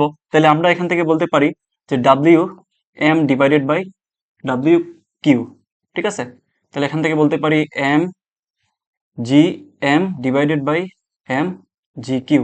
এখান থেকে এম বাদ, তাহলে জি এম কত ছিল, জি এম হচ্ছে 9.64 আর কিউ কত 9.54, ঠিক আছে, 54 না, জাস্ট 5। তাহলে এখান থেকে আমাদের আনসারটা কি হয়, তোমরা 2 ঘর পর্যন্ত নিও আর কি, তাহলে এক্সাক্ট আসবে 64 ডিভাইডেড বাই 9.5, তাহলে আর চলে আসতেছে 1.01, ঠিক আছে। তাহলে আমাদের অনুপাতটা চলে আসছে এইটা। তাহলে তুমি জাস্ট বলে দিবা যে একটা থেকে আরেকটা এত গুণ বেশি, তার মানে হচ্ছে ধরো ডাব্লিউ এম ইকুয়ালস টু বলে দিতে পারি 1.01 ইন্টু ডাব্লিউ কত, ডাব্লিউ কিউ। তাহলে আমরা বলে দিতে পারি যে ডাব্লিউ এম যেটা আছে এটা অবশ্যই ডাব্লিউ কিউ থেকে বড়, কত গুণ বড়, 1.01 গুণ বড়, ঠিক আছে। এই হচ্ছে আমাদের আনসার। নেক্সট, আহ্নিক গতির জন্য জি এর তারতম্য। এটা খুবই ইম্পর্টেন্ট একটা টপিক বোর্ডের জন্য, সো খুব ভালো মতো একটু খেয়াল করো। যদি এখান থেকে আনসার করতে চাও পরীক্ষায়, তাহলে তুমি আগামী 4-5 মিনিট একটু ধৈর্য ধরে ক্লাসটা দেখো। আশা করি একদম সবকিছু সলভ হয়ে যাবে, প্লাস তুমি এখান থেকে যে কোনো কোয়েশ্চেন আসলে পারবা। তো বেসিক কিছু ব্যাপার স্যাপার আমরা দেখি। এই হচ্ছে পৃথিবী, পৃথিবী হচ্ছে একটু চাপা থাকে, তাই না, কমলা লেবুর মতো। তাইলে এই যে অংশটুকু, এটাকে আমরা বলি কি, এই অংশটুকুকে বলি আমরা, বলতো কি বলি, বিষুবীয় অঞ্চল। দিস ইজ বিষুবীয় অঞ্চল। এগুলো একটু তোমাকে বুঝতে হবে, বিষুবীয় অঞ্চল। এবং এটাকে আমরা কি বলি, মেরু অঞ্চল। এটাকে আমরা বলি কি, মেরু অঞ্চল। ওকে, দিস ইজ আওয়ার মেরু, মেরু। ওকে, তো এখন আহ্নিক গতির কারণে তোমার জি এর সাথে কি আসলে সম্পর্ক, ঠিক আছে। ওইটা বুঝতে গেলে তোমাকে আমি যদি বলি যে তুমি মনে করো পৃথিবীর কোনো একটা জায়গায় আসো, তাহলে আমি তোমাকে কিভাবে পাবো। তোমাকে পাবার জন্য এখানে কিছু ম্যাপ আছে, দেখো এই যে রেখাগুলো যাচ্ছে, একটু এখানে দেখাই, এই যে রেখাগুলো যাচ্ছে, এইগুলাকে বলে হচ্ছে কি, দ্রাঘিমাংশ। এবং এগুলা যেগুলো আসতেছে, খেয়াল করো, এইভাবে যেগুলো আসতেছে এগুলাকে বলে হচ্ছে অক্ষাংশ। সো দিস ইজ আওয়ার দ্রাঘিমাংশ,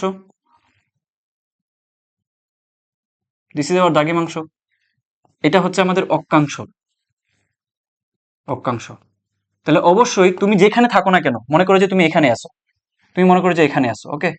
তাহলে এখানে থাকলে তোমাকে বলে দিবে যে তুমি অ্যাকচুয়ালি উত্তর দিকের দ্রাঘিমাংশের অত ডিগ্রিতে আসো। মনে করে বললো যে আহ দক্ষিণ দিকের দ্রাঘিমাংশে 40 ডিগ্রি আসো, তারপর হচ্ছে তুমি অক্ষাংশের 40 ডিগ্রিতে আসো।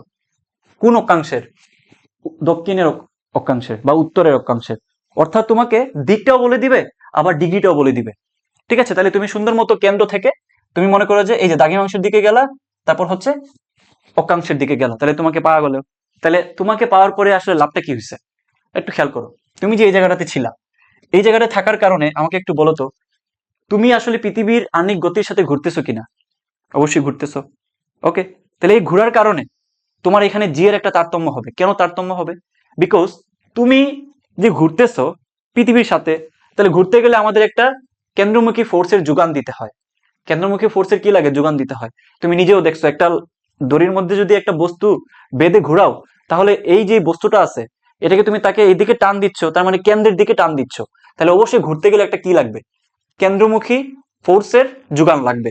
তাহলে এই যে তুমি এখানে ছিলা, তোমার ভর যদি হয় এম, তাহলে একটু খেয়াল করো, এই জায়গাটা থেকে তোমার ওজন যদি হয় এম জি, পরবর্তীতে কেন্দ্রমুখী ত্বরণ দেওয়ার কারণে বা কেন্দ্রমুখী ফোর্স দেওয়ার কারণে তোমার ভর হয়ে যাবে এম জি ড্যাশ। মানে তোমার জিটা চেঞ্জ হয়ে যাবে, প্রথমে ছিল জি, তাহলে পরে হয়ে চেঞ্জ হয়ে গেছে জি ড্যাশ। কার জন্য, বিকজ তুমি যে এই যে দেখো পৃথিবীর আহ্নিক গতির কারণে তোমার একটা কেন্দ্রমুখী ফোর্স তৈরি করে দিতে হচ্ছে, তাহলে এখানে কিছু পরিমাণ জি কমতেছে, তাহলে নতুন যে জি পাচ্ছ, এই জিটাই হচ্ছে আমাদের জি ড্যাশ।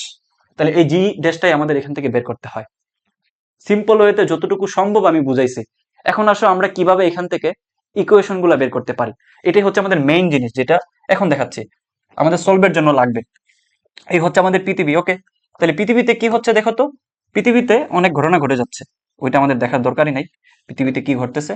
তাহলে ধরো এই হচ্ছে কেন্দ্রের মধ্যে তার কি দ্রাঘিমাংশ, এবং একজন ব্যক্তি, মনে করো যে আমি হালকা পাতলা একজন ব্যক্তি, আমি এখানে আছি, পৃথিবীর এখানে আছি মনে করো, তাহলে অবশ্যই আমি পৃথিবীর সাথে তাল মিলিয়ে ঘুরবো না? ঘুরবো না? এইভাবে ঘুরতে থাকবো না আমি? বলো, ঘুরবো তো? আচ্ছা, যদি ঘুরে থাকি, আর এটা যদি আমাদের পৃথিবীর মেরু অঞ্চল থাকে, ধরো এটা হচ্ছে মেরুর যেই লাইনটা, অথবা যদি আমরা এইভাবে চিন্তা করি গোল করে, তাহলে এটা হবে আমাদের অক্ষাংশ। আচ্ছা, একটু আমাকে বলো, জাস্ট একটু বলো, দেখো এই জায়গাটাতে, এই জায়গাটাতে, এই জায়গাটাতে যে ঘুরতেছি আমি, এটার নাম কি ভাইয়া? এটার নাম হচ্ছে দ্রাঘিমাংশ। দ্রাঘিমাংশ। তাহলে আমাকে যদি তুমি পাইতে হয়, জাস্ট একটু খেয়াল করো, আমাকে যদি তুমি পাইতে হয়, ধরো কেন্দ্র হচ্ছে এইটা, তাহলে আমাকে যদি তোমার পাওয়া লাগে, মানে তুমি আমাকে খুঁজতেছো, ঠিক আছে, খোঁজার জন্য তোমার কি করা লাগবে? তোমার কি করা লাগবে বলো তো? এই যে এখান থেকে ডাইরেক্ট এইদিকে যাওয়া লাগবে, তাই তো? ওকে, একটু ত্রিকোণমিতির কথা চিন্তা করো, তাহলে এইটার নাম হচ্ছে আর। কেন আর? কেন্দ্র থেকে পৃষ্ঠের দূরত্ব তো আরই হয়, ব্যাসার্ধ। হুম, ওকে। বাট একটু খেয়াল করো তো, ঠিক এখান থেকে যদি আমি একটা লম্ব টেনে দিই, একটা লম্ব যদি টেনে দিই, এই যে এখান থেকে আমি যে একটা লম্ব টেনে দিই, তাহলে একটু খেয়াল করো তো, এবার একটু খেয়াল করো, এখান থেকে যেহেতু এটা ছিল তার অক্ষাংশ, তাইলে এই অক্ষাংশ থেকে তার, অ্যাকচুয়ালি দেখো অক্ষাংশ থেকে আর দূরত্ব কতটুকু, যে এই এই দূরত্বটুকু, তাই না? তাহলে এটা হচ্ছে, ধরো এই কালার দিলাম, তাহলে এটাকে আমি বলে দিতে পারি হচ্ছে স্মল আর। স্মল আর। তাহলে এটা যদি আর হয় ভাইয়া, তাহলে ডেফিনেটলি এটাও আর, এটাও আর। তুমি কি বুঝতেছো? আমি জানি না কতটুকু বুঝাইতে পারতেছি, খেয়াল করো। মনে করো আমি এখানে আছি, আমাকে তুমি খুঁজে পাইতে চাচ্ছ, তাহলে কি করা লাগবে? যে কেন্দ্র থেকে তুমি ডাইরেক্ট এখানে যেতে পারো। কোনটা যদি বলে দেই, এখান থেকে এই কোণটা যদি বলে দেই, এই কোণটা মানে কি এর কোণ বলো তো? এই কোণটা হচ্ছে মূলত, দেখো তুমি দ্রাঘিমাংশের সাথে কত ডিগ্রি কোণে যাচ্ছ, এটা তো দ্রাঘিমাংশ, তাই না? এই যে এইভাবে ঘুরতেছে, মাথায় রাখো, এইভাবে এইভাবে হচ্ছে দ্রাঘিমাংশ, আর এইভাবে এইভাবে হচ্ছে অক্ষাংশ। তাহলে এই যে এখান থেকে যদি আমি একটা কাটার কথা চিন্তা করি, তাহলে দ্রাঘিমাংশের যদি আমি হিসাব করি, তাহলে এইদিকে আসবে 10 ডিগ্রি, 20 ডিগ্রি, 30 ডিগ্রি, 40 ডিগ্রি। এখন আমি চাচ্ছি উপরের দিকে যাইতে, মানে অক্ষাংশের দিকে যেতে চাচ্ছি। তাহলে এই যে দেখো 10 ডিগ্রি, 20 ডিগ্রি, 30 ডিগ্রি, 40 ডিগ্রি, এটা হচ্ছে আমি কি অক্ষাংশের দিকে, দ্রাঘিমাংশ অক্ষাংশ, তাহলে আমি হচ্ছে এইখানে। তাহলে খেয়াল করো, দ্রাঘিমাংশ অক্ষাংশ, আমি হচ্ছে এইখানে। তাহলে আমার কত ডিগ্রি কোণে যাওয়া লাগতেছে? এটা হচ্ছে আমাদের যাওয়া লাগতেছে, এটা হচ্ছে আমাদের ল্যামডা পরিমাণ কোণে। কার সাথে? অক্ষাংশের সাথে, দ্রাঘিমাংশের সাথে আমি কোণ করতেছি।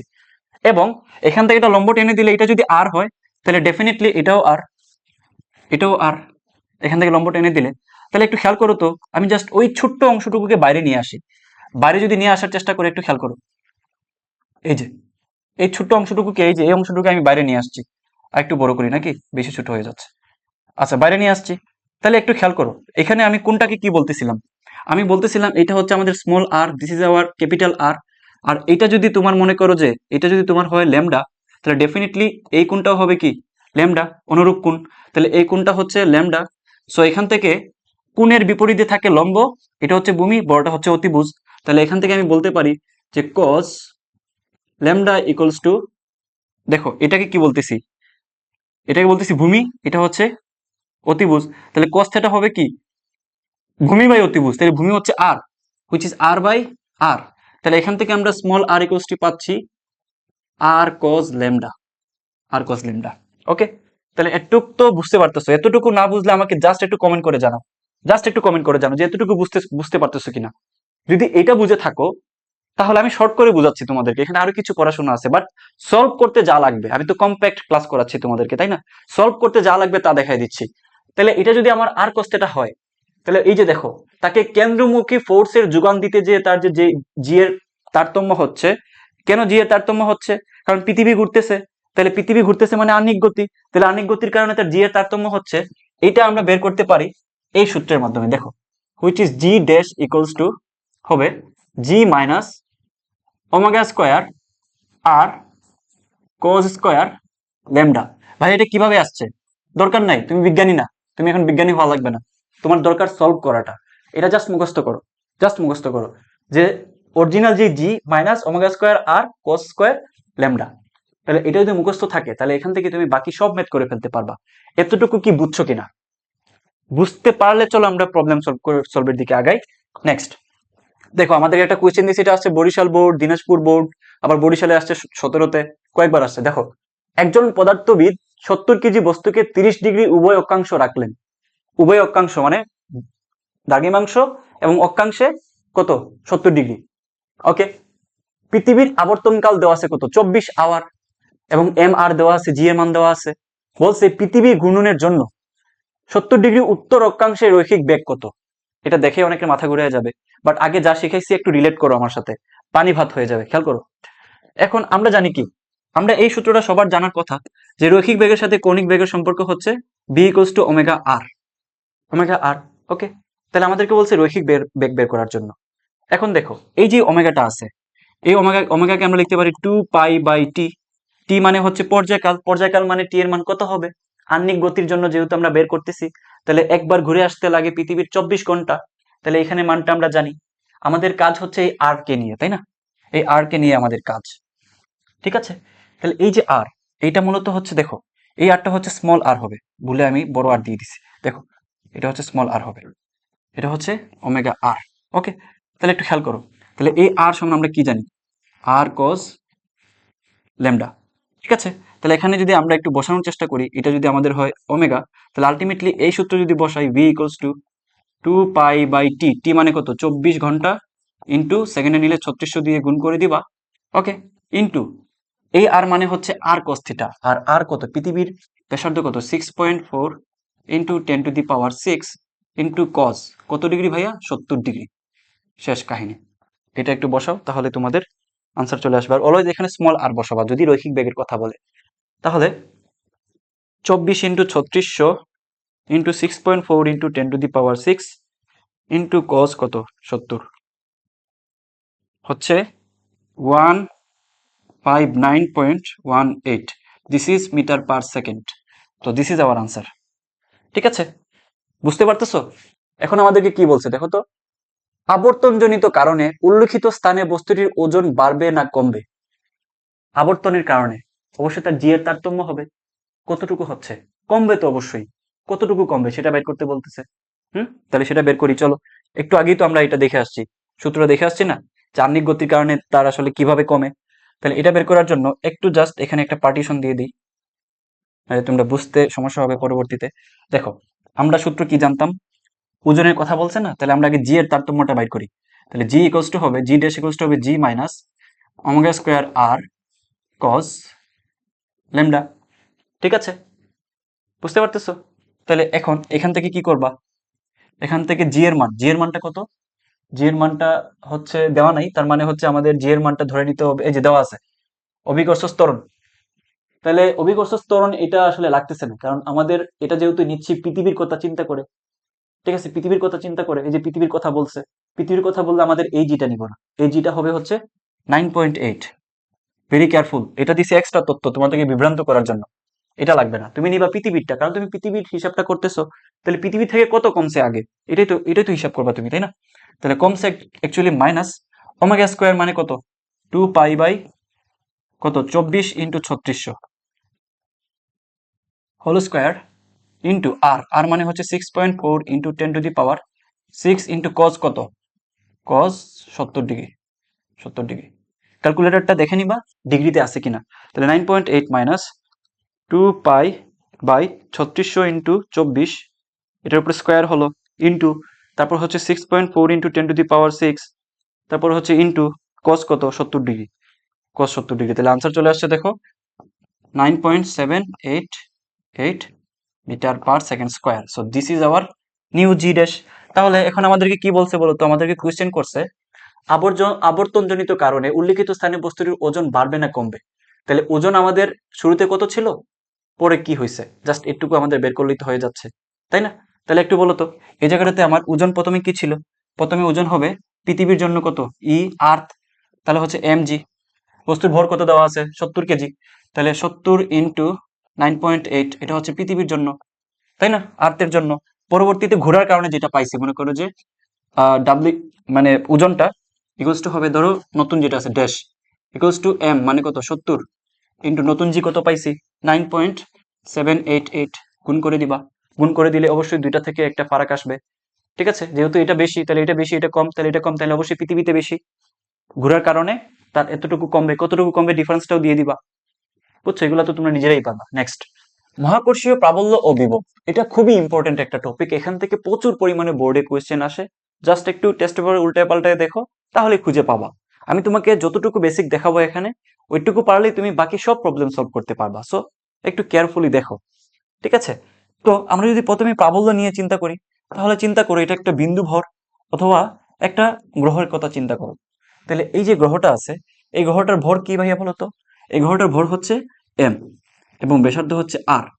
তো প্রাবল্য ব্যাপারটা আমাদেরকে বলে কি, যে এই যে তোমার ভর, বিন্দু ভর অথবা যেই গ্রহটা আছে এম ভরের, ওইটা থেকে আর পরিমাণ দূরত্বে, দ্যাট ইজ কল আর পরিমাণ দূরত্বে, যদি আমি একটা 1 কেজি ভরের বস্তু রাখি, 1 কেজি ভরের বস্তু যদি রাখি, এই 1 কেজি ভরের বস্তু, এই যে ভরটা আছে, এই ভরের দিকে একটা কি অনুভব করবে বলতো?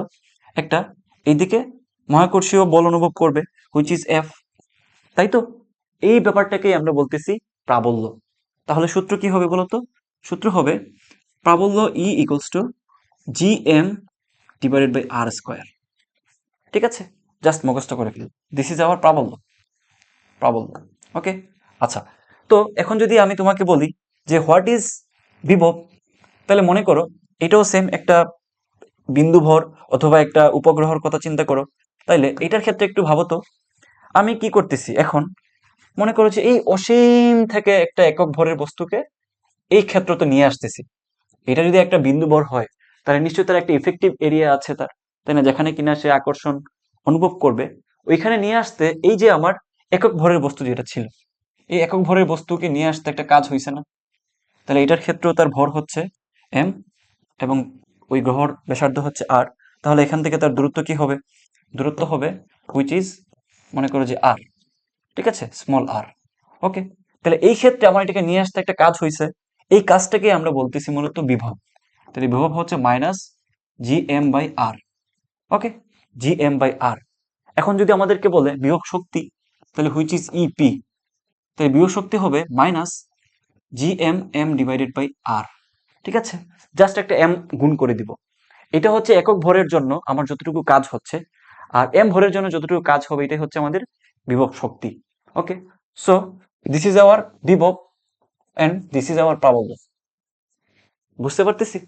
হুম, ওকে, চলো তাহলে আমরা দেখি আর কি আছে সামনে। প্রথমে একটা প্রবলেমটা একটু পড়ো, কি বলছে। আমাদেরকে এই কন্ডিশন দেওয়া আছে, আমরা দেখতে পাচ্ছি একটা হচ্ছে গ্রহ, একটা হচ্ছে উপগ্রহ, দুইটা আলাদা আলাদা ভর দেওয়া আছে। তাহলে এই গ্রহ থেকে আরেকটা গ্রহে বিমান দেওয়া যাচ্ছে, বিমান দিয়ে কি আরেকটা গ্রহে যাওয়া যায়? এটা কি সম্ভব? কেউ গেছে কখনো? যাই হোক, কি বলছে, কোয়েশ্চেন করছে হচ্ছে সম্মিলিত বোর্ড 18, তো ওনারা কেন দিছে আমি জানি না। আমার কোয়েশ্চেন থাকলো যে বিমান দিয়ে কি অন্য একটা উপগ্রহতে যাওয়া যায় কিনা, আদৌ কেউ গেছে কিনা। উপগ্রহটি বেগ নির্ণয় করো, তাহলে বেগ নির্ণয় করতে বলতেছে আমাদের। ঠিক আছে, তাহলে বেগটা যদি নির্ণয় করতে হয়, তাহলে সূত্রটা মনে হয় তোমরা জানো না, তাহলে আমি একটু লিখে দিচ্ছি। বেগের ক্ষেত্রে হবে V equals to G M divided by R plus H, এবং একটা রুট থাকবে। মুখস্থ করে ফেলো ভাই, এত বেশি ডেরিভেটিভ জানতে হবে না বোর্ডের জন্য। তাহলে আরেকটা জিনিস মাথায় রাখবা, যেখানে তুমি জিএম পাবা ওইখানে তুমি জি আর স্কোয়ার বসাবো। এটা প্রথমে দেখাইছিলাম কেন জি ইকুয়ালস টু জি আর হয়, এটা দেখাইছি প্রথমে। তো আমার এখানে যা যা মান দেওয়া আছে, আমাকে এক্সট্রা করে এটা বসানো লাগবে না। জাস্ট একটু এখানে দেখো তো, জিএম মানে কত, জি এর মানটা দেওয়া নাই, তার মানে 6.674 ইন্টু 10 টু দি পাওয়ার। তাহলে এটা যদি হয় একটা গ্রহ আর এটা যদি হয় একটা উপগ্রহ, এবং তাদের ভর যদি হয় মনে করো এটাতে m1, এটা ভর যদি হয় m2, তাদের মধ্যবর্তী দূরত্ব আমাদেরকে দেওয়া আছে, তাহলে তাদের মধ্যবর্তী দূরত্ব আমি ধরে নিচ্ছি আর। ওকে, মনে মনে ধরে নিচ্ছি আর। ওকে, এখন আমাদেরকে বলতেছে কোথায় তার লব্ধি শূন্য হবে, এই দুইটা গ্রহের বা উপগ্রহের মাঝখানে। তাহলে কোথায় আমরা এটা চিন্তা করতে পারি, একটু জাস্ট মাথা খাটাও। যখনই আমাদেরকে লব্ধির কথা বলবে, যখনই লব্ধির কথা বলবে, তখনই তুমি নিয়ে আসবা কাকে? তুমি নিয়ে আসবা হচ্ছে প্রাবল্যকে। কেন ভাইয়া? বিকজ প্রাবল্য হচ্ছে একটা ভেক্টর রাশি, তাহলে ভেক্টর রাশির ক্ষেত্রেই তো তোমার লব্ধি হয়। তাহলে এই কথাটাকে একটু মনের ভিতরে ঢুকায় রাখো, যেমনটা তাকে রাখছিলা, ভুলতে পারতেছো না।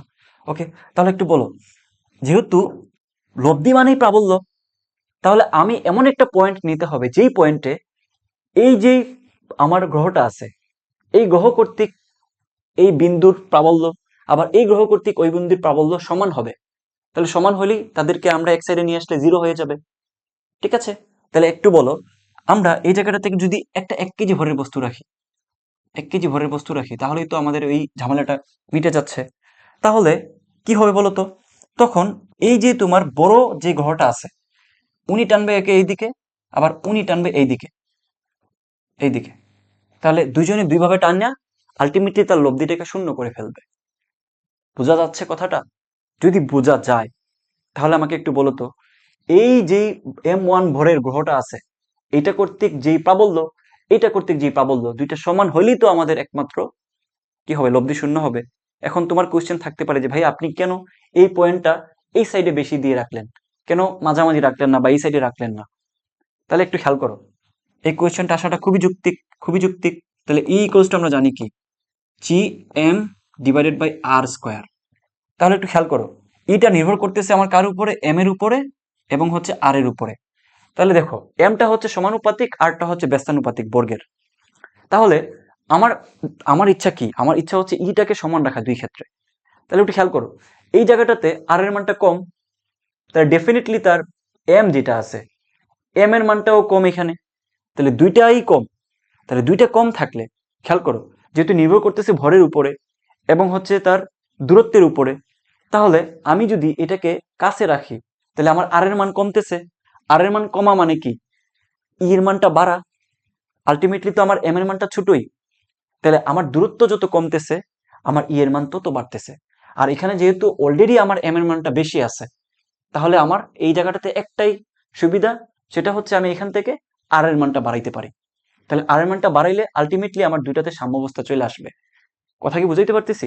তাহলে এই একটা মাত্র কন্ডিশনের কারণে আমরা এই পয়েন্টটাকে এই ছোট ভরের কাছাকাছি রাখতেছি। তুমি এটাকে আরেকভাবে মনে রাখতে পারো। কিভাবে? মনে করো এই হচ্ছে তুমি এবং তোমার হচ্ছে দুইজন গার্লফ্রেন্ড আছে। বড় মানে হচ্ছে টক্সিসিটির পরিমাণ বেশি, ছোট মানে হচ্ছে টক্সিসিটির পরিমাণ কম। তো যে গার্লফ্রেন্ডের সাথে তোমার টক্সিসিটি কম, তুমি তার কাছাকাছি থাকার চেষ্টা করবা। যার কাছে টক্সিসিটি বেশি, তার থেকে দূরে থাকার চেষ্টা করবা। এবং দূরে এবং কাছে থেকে তুমি একটা ব্যালেন্সে থাকার চেষ্টা করো না, কারণ তুমি তো বিগ প্লেয়ার। এই জন্য তুমি যেখানে টক্সিসিটি কম ওইখান থেকে একটু কাছে থাকার চেষ্টা করো। ঠিক আছে, এইভাবে মনে রাখতে পারো।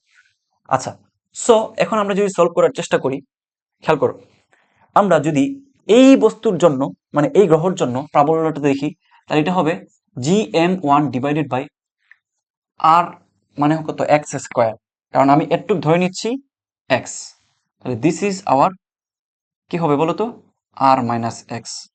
ওকে, তাহলে এটা যদি এক্স স্কোয়ার হয় তাহলে এটা হবে GM2, যেহেতু 1 কেজি ভরের আর ছোট এম দেওয়া লাগতেছে না, এটা হবে R minus x whole square. তাহলে এখান থেকে তুমি বাকি হিসাব নিকাশগুলো করো।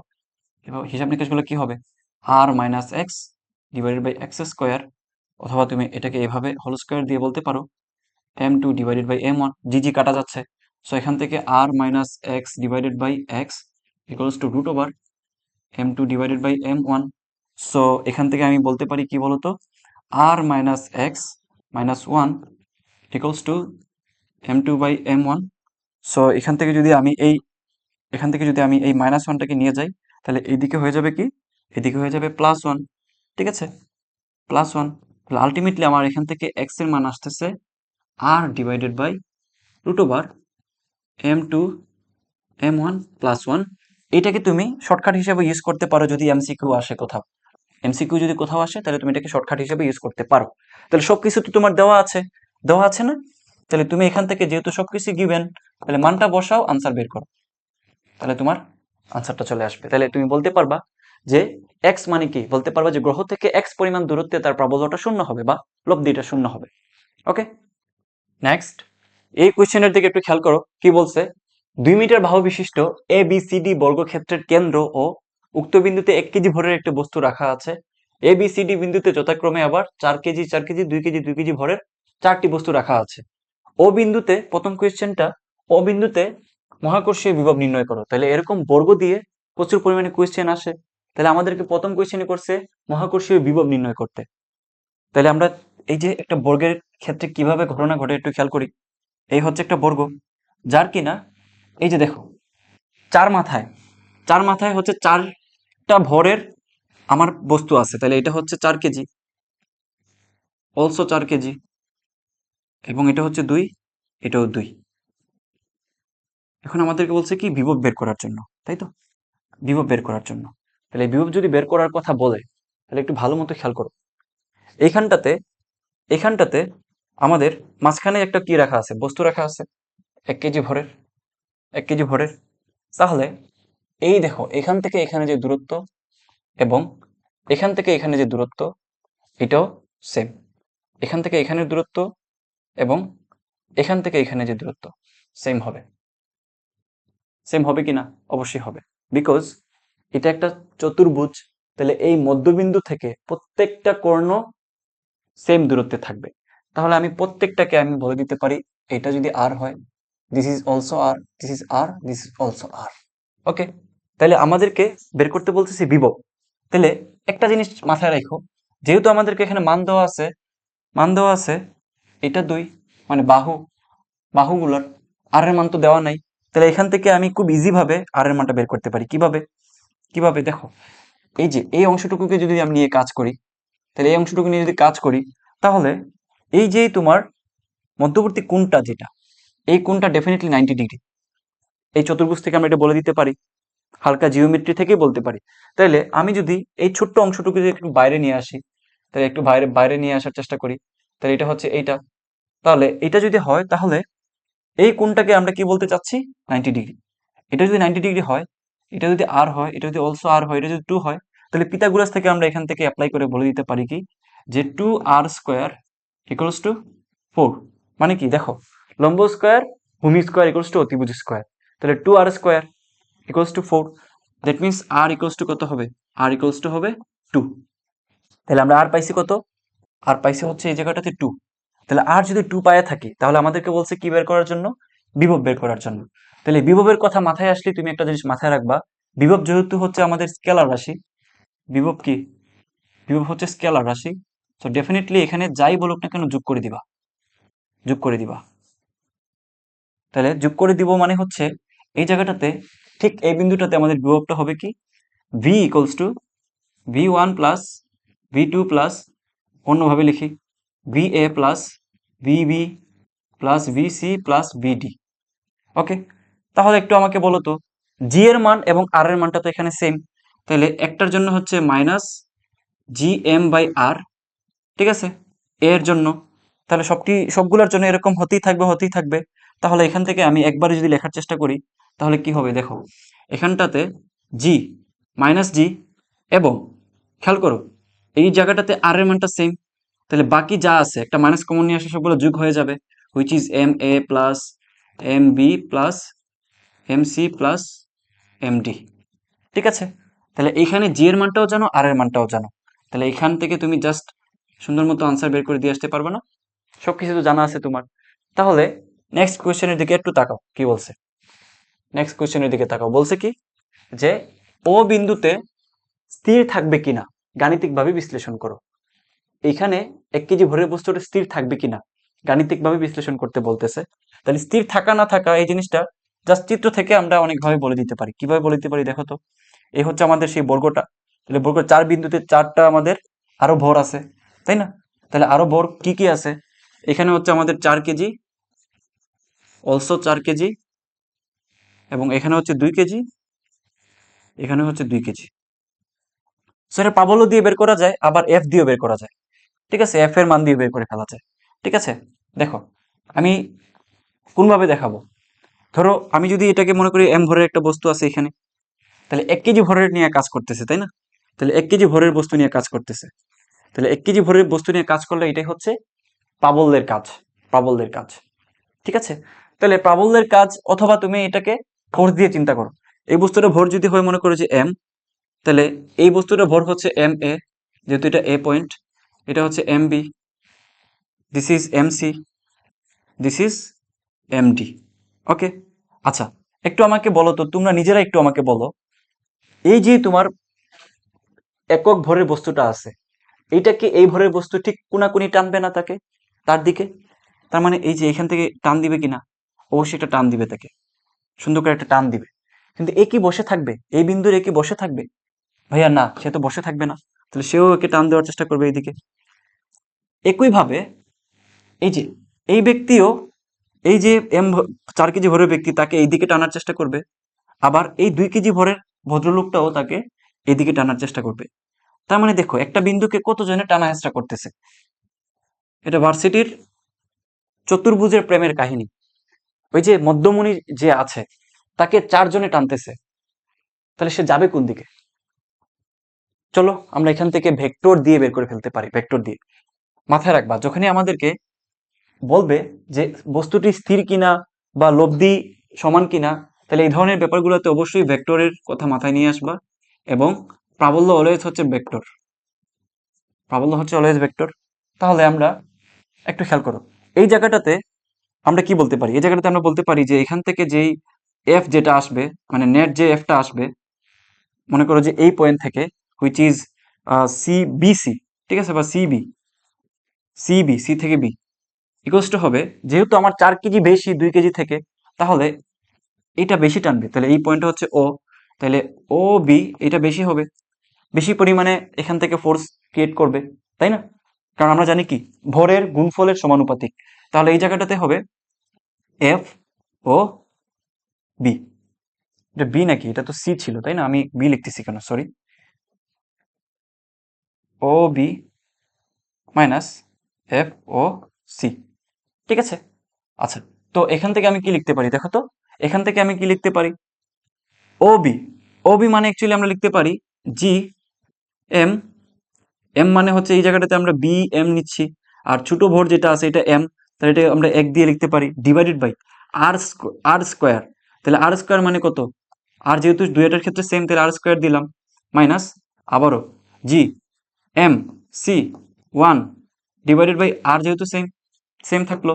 তাহলে এখান থেকে যদি বের করার চেষ্টা করো, একটু খেয়াল করো তো, তাহলে থাকবে হচ্ছে G by R square M B minus M C, 4 kg minus 2 kg, মানে হচ্ছে 4 - 2, which is 2 × G by R square. বুঝতেছো কিনা? বুঝে থাকলে সেম কথাটা এখানে অ্যাপ্লাই করো, সেম কথাটা তুমি এই ক্ষেত্রে অ্যাপ্লাই করো। তাহলে এটা তো 4, এইটাতেও হচ্ছে 2, তাহলে সেম ভাবে এটাও তোমার কি হবে 2 জি বাই আর স্কোয়ার। তাহলে এটাতেও এফ নেট কোনটার ক্ষেত্রে? এটা হচ্ছে আমাদের ডি, ডি থেকে সি, ডি থেকে এ, সরি, ডি থেকে এটার ক্ষেত্রে আমাদের আসবে হচ্ছে 2 × জি বাই আর স্কোয়ার। তাহলে আমরা দুইটা পাইছি, দুইটা পাইছি। কোন দুইটা পাইছি বলো তো? একটু বলো তো আমাকে, ভালো মতো বলো। তাহলে এই জায়গাটাতে আমাদের আর স্কোয়ার মানে কি? আর স্কোয়ার মানে হচ্ছে 2, তাহলে আর স্কোয়ার মানে যদি 2 হয়, এটা এটা বাদ, এটা এটা বাদ, তাহলে এখানে শুধুমাত্র থাকে জি, এখানে থাকে হচ্ছে জি। জাস্ট একটু এটাকে সিম্পলিফাই করে নিলাম।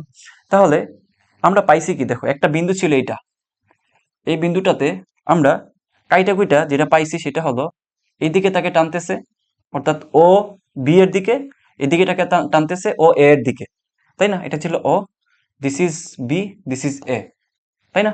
যেহেতু 4 কেজিরটা বেশি, সো এইদিকে যাওয়ার চেষ্টা করবে। আর এই মধ্যবর্তী কোণ কত? 90 ডিগ্রি, এটা আমরা একটু আগে দেখছি। তাহলে সে যাবে কোন দিকে? আমরা ভেক্টরের সূত্রগুলো থেকে জানি যে অবশ্যই সে এদিকে যাত্রা করবে। এটা না জানলে তো ভাই আমার নিজেরই লজ্জা থাকবে। ভেক্টরের চ্যাপ্টারটা যারা এখনো করো নাই করে আসো, তাহলে এগুলো আর প্রশ্ন করতে হবে না। তাহলে এখান থেকে সুন্দর মতো এটাই হবে হচ্ছে আমাদের এফ আর। তাহলে এফ আর ইকুয়ালস টু হবে √, কি হবে বলো তো? এফ নেট, প্রথমটা ধরো এফ নেট কি ছিল? CB, CB square plus F net কোনটা স্কোয়ার হবে? DA, DA.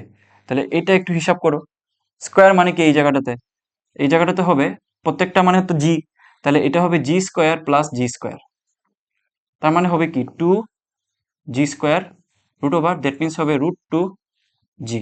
জাস্ট গুণ করে দেখো, আনসারটা সুন্দর মতো মিলে যাবে। জি এর মান তো জানো, √2 মানে হচ্ছে কত? ক্যালকুলেটরে বসাও 1.414 সামথিং, সো আনসারটা সুন্দর মতো মিলে যাবে। বুঝতে পারছি? ওকে, নেক্সট। তো দেখো এখানে কি কোয়েশ্চেন করছে, পৃথিবীর ভর দেওয়া আছে, ব্যাসার্ধ দেওয়া আছে, 80 কেজি ভরের একটি কৃত্রিম উপগ্রহ ভূপৃষ্ঠ হতে 200 কিলোমিটার উচ্চতায় তুলে এর মধ্যে এত জুল গতিশক্তি সঞ্চারিত করা হলো। প্রথম কোয়েশ্চেন আমাদেরকে বলছে কৃত্রিম উপগ্রহটির পর্যায়কাল নির্ণয় করো। কৃত্রিম উপগ্রহটির আমাদেরকে কি নির্ণয় করতে বলতেছে? পর্যায়কাল। সো কৃত্রিম উপগ্রহ সম্পর্কে আমাদের অবশ্যই কিছু সূত্র আগে জেনে রাখতে হবে। সো দেখি তো আমাদের এই স্লাইডটা আছে কিনা। কৃত্রিম উপগ্রহ, ওকে। তো আগে এটা দেখে নেই। কৃত্রিম উপগ্রহ সম্পর্কে যদি আমরা জানতে চাই, তাহলে সে ফর এক্সাম্পল এটা হচ্ছে সেই গ্রহ, তাইলে এটা যদি গ্রহ হয়, তাহলে কৃত্রিম উপগ্রহ মনে করে যে এইভাবে ঘুরে তাকে কেন্দ্র করে। তাহলে এইভাবে যদি ঘুরে তাকে কেন্দ্র করে, ধরো এইখানে আমাদের কৃত্রিম উপগ্রহটা থাকলো, হুইচ ইজ এটা, ওকে, তাকে কেন্দ্র করে ঘুরতেছে। তাহলে এখান থেকে তার যে দূরত্ব, খেয়াল করো, এই যে এখান থেকে তার যে দূরত্ব, এটা হচ্ছে আমাদের মনে করো যে এইচ, হুইচ ইজ এইচ। আর কেন্দ্র থেকে তো এটার দূরত্ব আমরা জানি কত, আর। আচ্ছা, তাহলে এখান থেকে আমাদেরকে কয়েকটা জিনিস জানতে হবে। ডেরিভেশনে যাব না, তোমরা ডেরিভেটিভ পরীক্ষাও আসবে না, জাস্ট সূত্র মুখস্থ করো। এক্ষেত্রে আমাদেরকে প্রথমে জানতে হবে ভি। ভি হবে G M divided by R plus H, মুখস্থ। তারপরে লাগবে হচ্ছে আমাদের এইচ। তারপর কি লাগবে? এইচ। এইচ এর সূত্র হচ্ছে G M T square divided by 4 pi square, পুরোটার উপরে হচ্ছে 1/3 মাইনাস হবে আর। কিভাবে আসছে মুখস্থ করো, বিজ্ঞানী হওয়ার দরকার নেই এখন, মুখস্থ করো, ঠিক আছে। তারপরে ধরো আর কি বাকি আছে, পর্যায়কাল। তাহলে আমরা জানি ভি ইকুয়ালস টু কি, ওমেগা আর। এই আর মানে হচ্ছে আর প্লাস এইচ, কারণ পৃথিবীর ব্যাসার্ধ হচ্ছে আর, পৃথিবীর ব্যাসার্ধ হচ্ছে আর, পৃথিবী বলতে গ্রহের ব্যাসার্ধ হচ্ছে আর, এবং যাচ্ছে আরো এইচ পরিমাণ, তাহলে আর প্লাস এইচ। তাহলে এখানটাতে ওমেগা সমান জানি হচ্ছে 2 পাই টি, 2 পাই টি, টি হচ্ছে পর্যায়কাল, তাহলে আর প্লাস এইচ।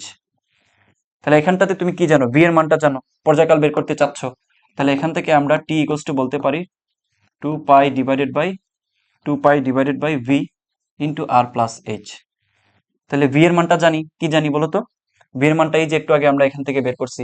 তাহলে ভি এর মানটা যদি জানি, জাস্ট এখানে বসায় দাও যে 2 পাই ডিভাইডেড বাই ভি মানে হচ্ছে root over G M divided by R plus H, এখানে হচ্ছে ইন্টু আর প্লাস এইচ, ঠিক আছে। তাহলে এখন যেটা হবে দেখো, 2 পাই, এটা হচ্ছে রুট ওভার জি এম, আর এখানে যেটা আছে ভাগটা গুণ হয়ে যাবে, তাহলে এখানে কি হবে বলো তো, এখানে হবে R plus H root into R plus H. তাহলে আলটিমেটলি যেটা দাঁড়াচ্ছে সেটা হলো 2 pi divided by G M into R plus H 3/2, ঠিক আছে, হাফ প্লাস ওয়ান, রুট মানে তো হাফ, পাওয়ার এখানে হচ্ছে 1, তাহলে 3/2, ঠিক আছে। এই হচ্ছে আমাদের সূত্র। কারো যদি মনে না থাকে মুখস্থ করবা। এখানে আরেকটা জিনিস তুমি মনে রাখো, আমি অনেকবার বলছি G M equals to G R square. তাহলে এখানে যদি তুমি প্রত্যেকটাতে G M equals to r square বসায় দাও, তাহলে আরো অনেকগুলো সূত্র পাবা।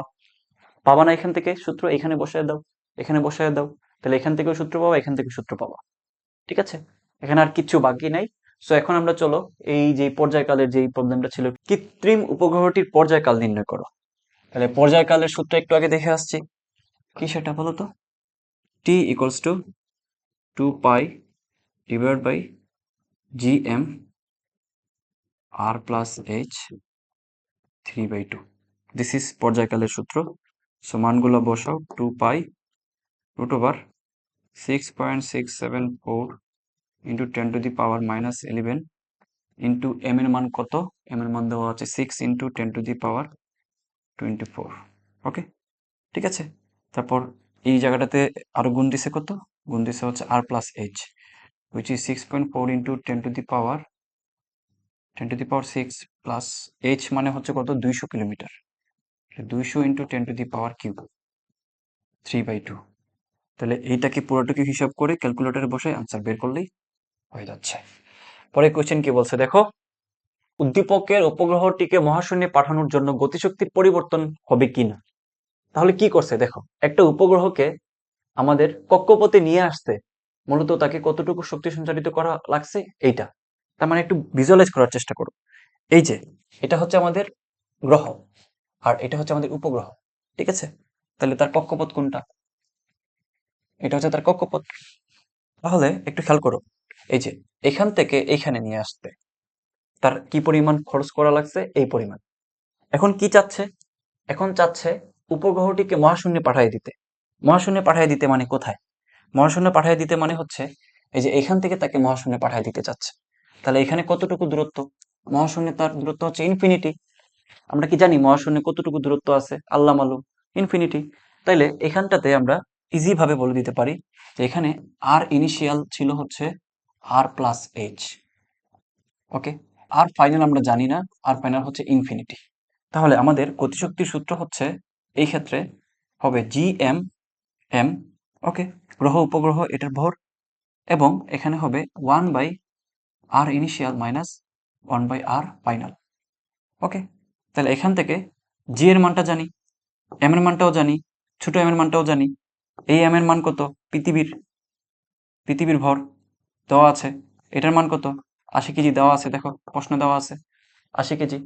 এখন এখান থেকে আর ফাইনাল মানে 1/r মানে হচ্ছে আর প্লাস এইচ, আর প্লাস এইচ এর মানও দেওয়া আছে, এই যে ব্যাসার্ধ, এই যে কতটুকু উচ্চতা, মাইনাস 1/ইনফিনিটি। 1/ইনফিনিটি মানে কত? 1/ইনফিনিটি মানে হচ্ছে 0। সো এখান থেকে কি তুমি হিসাব নিকাশ করে আনসারটা বের করতে পারবা না ভাইয়া? অবশ্যই পারবা। ওকে, নেক্সট।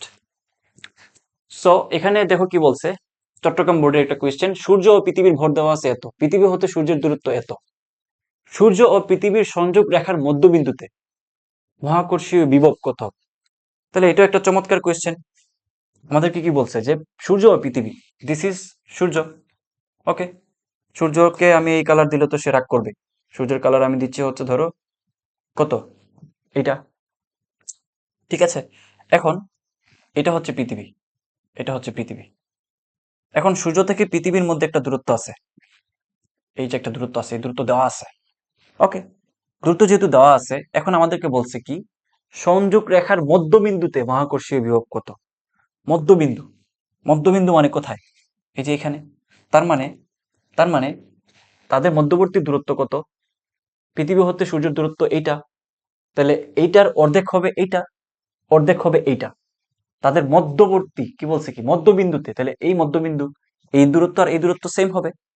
তাহলে এখান থেকে যে দূরত্ব হবে d1, এখান থেকে যে দূরত্ব হবে অলসো d1। ঠিক আছে, ঠিক আছে, ওকে। তো আমাদের এখানে দেওয়া আছে কত? 1.5 ইন্টু 10⁻11। তাহলে d1 হবে কত? 1.5 ইন্টু 10⁻11 ডিভাইডেড বাই 2, যেহেতু অর্ধেক বলছে। ওকে, সংযোগ রেখার মধ্যবিন্দুতে মহাকর্ষীয় বিভব, তাহলে বিভব মানেই হচ্ছে কি স্কেলার রাশি যোগ করে দিবা।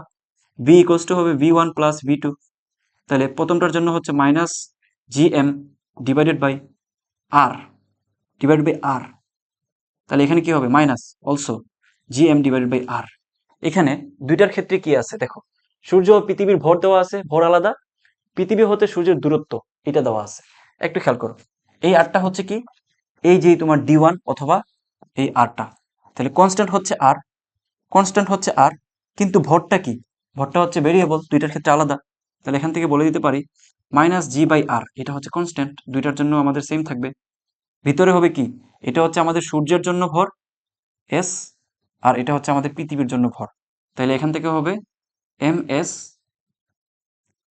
S minus M E. ঠিক আছে, তাহলে দেখো সূর্যের ভর, পৃথিবীর ভর, জি এর মান জানো, আর এর মান জানো, আনসার করতে পারবে না?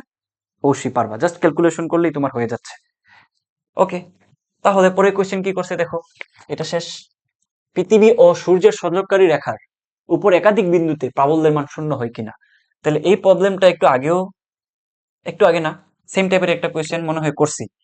কি বলছে দেখো, এর উপর একাধিক বিন্দুতে প্রাবল্যের মান শূন্য হয় কিনা। তাহলে প্রাবল্যের মান শূন্য, এই জিনিসটা তো আমরা কি করছি, কিভাবে বের করছি বলতো? এইটা এবং এইটা, তাই না? একটা গ্রহ একটা উপগ্রহ এবং তাদের মধ্যবর্তী দূরত্ব যদি আমরা জানি হচ্ছে এইটা, মনে করো যে আর, তাহলে এটা যদি হয় আর, তাহলে তাদের মাঝখানে যে কোনো একটা বিন্দুতে আমরা কি রাখছি? 1 কেজি ভরের বস্তু রাখছি। তাহলে যার ভর বেশি তার থেকে দূরে, যার ভর কম তার থেকে কাছে। মানে এখানে তুমি আছো, তোমার দুইটা গার্লফ্রেন্ড আছে, বড় মানে টক্সিসিটি বেশি, ছোট মানে টক্সিসিটি কম। তাহলে তুমি দুজন গার্লফ্রেন্ডের সাথেই খাতির রাখতে চাচ্ছ, তাহলে তুমি কি করবা? তুমি দুজনের সাথে সম্পর্ক রাখবা, বা যার সাথে টক্সিসিটি বেশি তার থেকে দূরে থাকবা, যার সাথে টক্সিসিটি কম তার কাছাকাছি থাকবা। একটা ভারসাম্য বজায় রাখবা তুমি, তুমি অনেক দয়ালু। তাহলে একটু খেয়াল করো, এই যে তুমি এই জায়গাটাতে অবস্থান করার কারণে, এই যে তোমার সূর্য, সূর্য এইদিকে যে বলে টানতেছে, এখানে এই যে তোমার পৃথিবী তাকে অন্য একটা বলে টানতেছে, কিন্তু তাদের এই জায়গাটাতে কি হওয়া লাগবে ভাইয়া? তাদের প্রাবল্যটা সমান হওয়া লাগবে। ছোট ভরের কাছে কেন দিচ্ছি এটার ব্যাখ্যা অলরেডি একটা ভিডিওতে, এই ভিডিওতেই মানে এই ক্লাসেই দিছি, তাহলে তো হয়েই গেল। তাহলে এই জায়গাটাতে মুখস্থ রাখতে চাইলে এইভাবে রাখতে পারো গার্লফ্রেন্ডের কনসেপ্ট দিয়ে, তাহলে বাদবাকি কাজ তুমি নিজেই করবা, বাদবাকি কাজ তুমি নিজেই করবা। যেমন এখান থেকে তুমি কি করবা, এখান থেকে তুমি করবা হচ্ছে জি এম সানের জন্য এম এস ডিভাইডেড বাই এটুকুকে তুমি বলতে পারো কি, যদি এটুকু হয় তোমার x, so this is r minus x. তাহলে এই প্রবলেমটা তো করছি আমরা। তাহলে G M by x square, এখান থেকে হবে G r by R minus x square. ঠিক আছে, তাহলে এখান থেকে হিসাব নিকাশ করলে তোমার এক্স এর মানটা আসবে, মুখস্থ করে ফেলতে পারো, root over m2 divided by m1, মানে হচ্ছে যেটা বড়, যেটা বড় নাকি যেই মানটা ছোট, যেই মানটা ছোট ওইটা উপরে হবে। তাহলে m earth divided by m কি s প্লাস 1।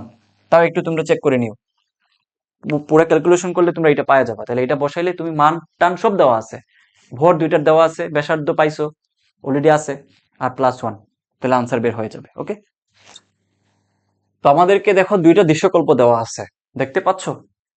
তো আমাদেরকে 2 নম্বর কোয়েশ্চেনে কি বলছে দেখো, দৃশ্যকল্প 2 হতে নতুন অবস্থানে 1 বছরের দিনের সংখ্যা নির্ণয় করতে। দৃশ্যকল্প 2 কি বলছে একটু পরে দেখো। মহাকাশে কোনো এক দূরতম প্রান্ত হতে ছুটে এলো একটি মহাজাগতিক বস্তুখণ্ড। মহাজাগতিক কথা আসলে আমার জাফর ইকবাল স্যারের কথা মনে পড়ে, ওই যে মহাজাগতিক কিউরেটর।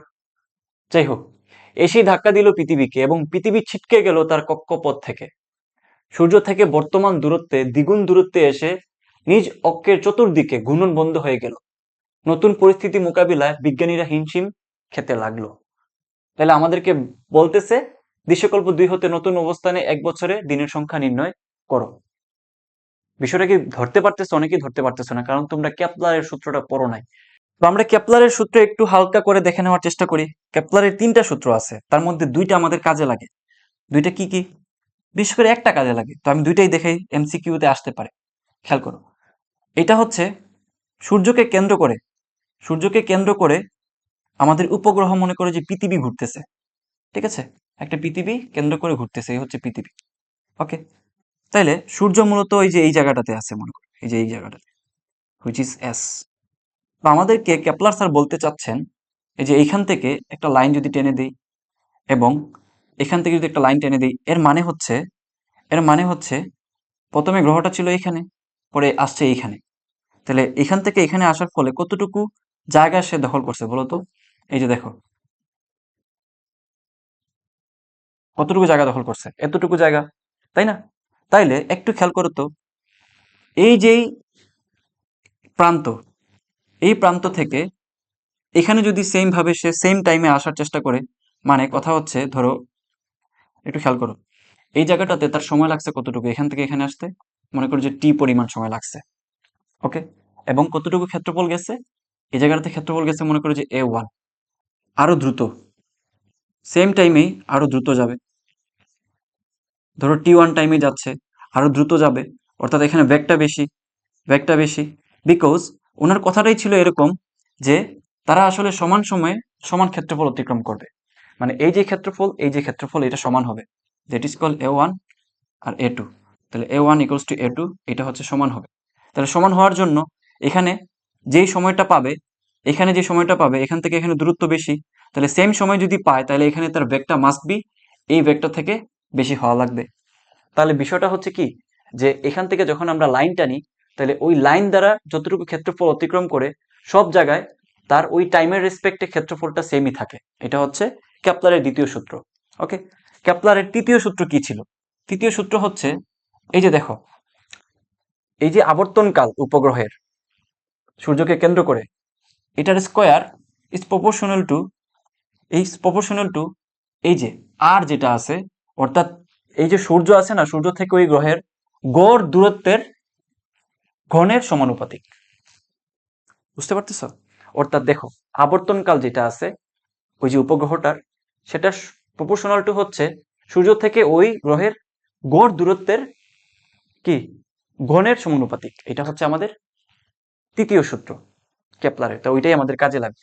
তো ওইটা যদি আমাদের কাজে লাগে তাহলে আমাকে একটু বলো তো, একটু আমাকে বলো এই জায়গাটাতে আমাদেরকে বলছে, ধরো আমাদের এখানে শুরুতে ছিল হচ্ছে R1, শুরুতে ছিল হচ্ছে কি R1, R1 ইকুয়ালস টু মনে করো যে R ছিল, ঠিক আছে?